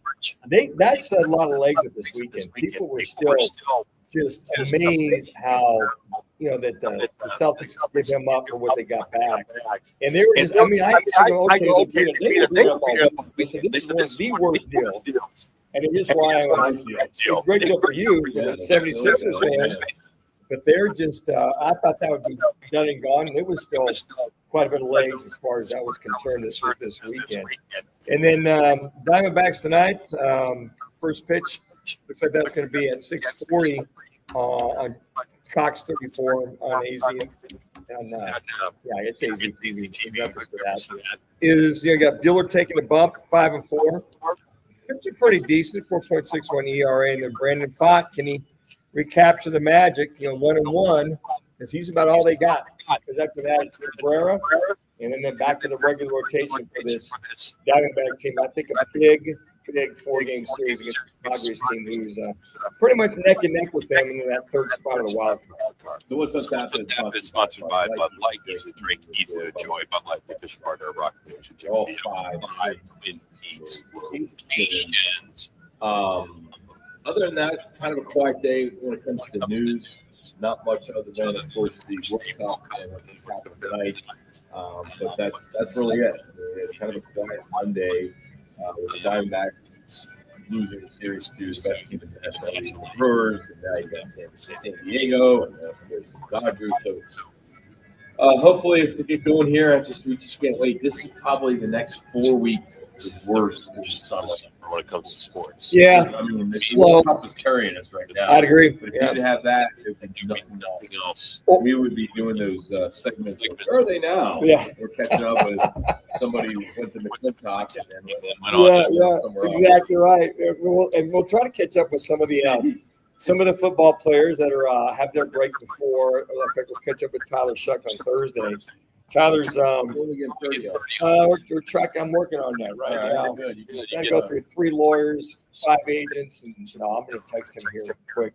But a lot of the coaches, a lot of the broadcasts before the storm hits. But Tyler, I talked to Tyler the other day, and he's got a camp that he's putting together with his receivers and running backs in California, San Diego. He'll be in San Diego. So bringing all the guys in just to have a camp before the camp. We'll do a lot of things. Teammates. Yeah, teammates. Oh, okay. When you say camp, bringing his receivers. I don't know if Spencer Rattler's going to be heading over there, but Tyler's doing the right thing. He's a young man that's quarterbacking the Saints and getting guys together and building camaraderie. He stayed in New Orleans the majority of the offseason. He was up visiting the in-laws last week, coming down to San Diego, get his teammates down there for some throwing and some receiving. And then headed back to New Orleans, as you mentioned. I think for them, we'll start the following week. I think the 29th is when they got to report. So he's got a few weeks. There's a lot of guys got a few weeks. And that Drew Brees used to do that. I know that Russell Wilson used to do that. Even Kyler Murray did it one year, invite a lot of guys into Dallas to go ahead and bring some of those receivers together and build that camaraderie and build that kind of get that timing down a lot of receivers and running back. So tonight, of course, U.S. men's soccer team, biggest game ever. Yeah, there's a lot of minutia that surrounds it. You could say the story behind Mulligan and taking on with the 9th-rated team in Belgium, and here's this team that I would say this is one of the biggest I've seen as far as having hope for a team moving to the quarterfinals. It's all eyes. I feel bad for the Diamondbacks because I think all eyes will be on this World Cup team. You see how well they do now. They got their top strikers back. Bogdan sits. Wouldn't that be like a hour move that we can win without him kind of move? He's just screwing everybody. Like, don't start him. Well, We had a soundbite from Mauricio earlier in the first hour that wasn't committed. He had said if he does play, I'm just kind of paraphrasing, talked about the whole thing. And if he does play, practiced all week. he practice. He's been practicing with him. Yes, Yeah. he's been involved with the team, but he made it sound non-committal, even though I think he'll start him. Non-committal as to this happening versus, yeah, he's our guy. We're glad to have him back. He'll be incorporated. A wrong was righted. It was very political. Yeah, go ahead. If you could go ahead and fire that off, Jamal. If you can hear what the head coach had to say. Well, Mauricio, a busy day for you, for U.S. Soccer. I would love your immediate reaction when you found out the news that Bala would be available. Well, happy for him. I think it's a fair decision, but not too much time to enjoy it because I think it's to prepare the game, and we know that tomorrow is going to be a massive challenge for us. Belgium is a great team with great player, great coach, and what we need to do is to be focusing in our game, in be sure how we approach the game tomorrow and perform. That is what we need. What did you personally say to Bala about the news?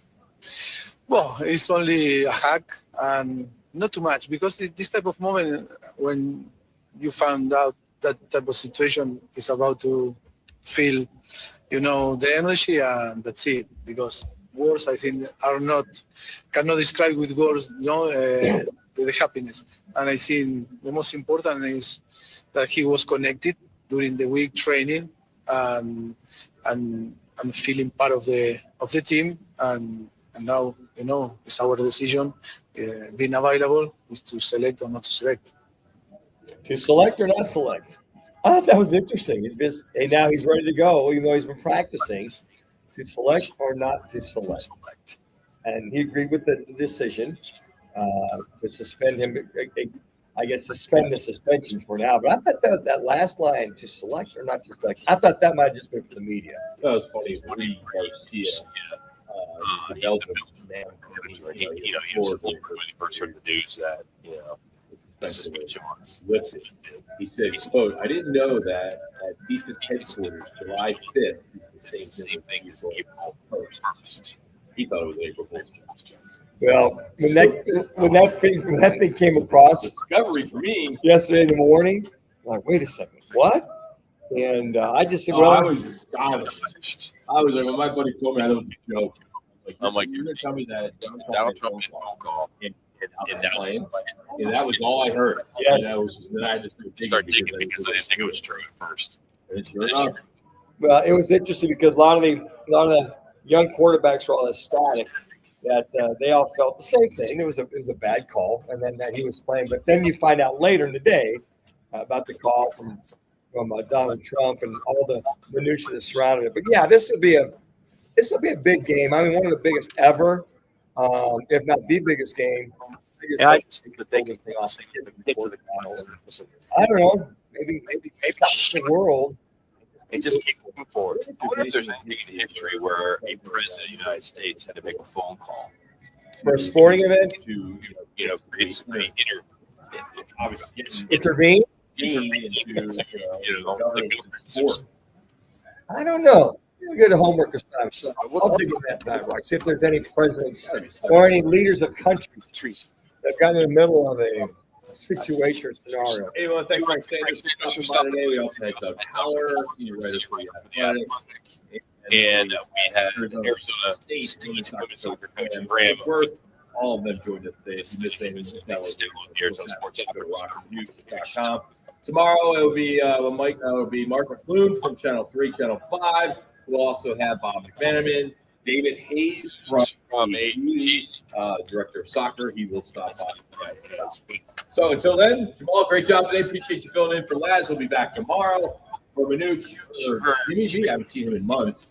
I'm Rock. Have a great night. We'll see you back here tomorrow at 1 o'clock. And again, go USA. Hi, buddy. Good job. Hey there, folks. If you're buying or selling a we're going to handle the scramble. That's a good job. Yeah, well, I'm glad Max was available for you. And fleet and government equipment. Hi, buddy. Thanks. Appreciate it. All online. Hi, buddy. Thank you. Cruise on over to purplewave.com and get in the groove today.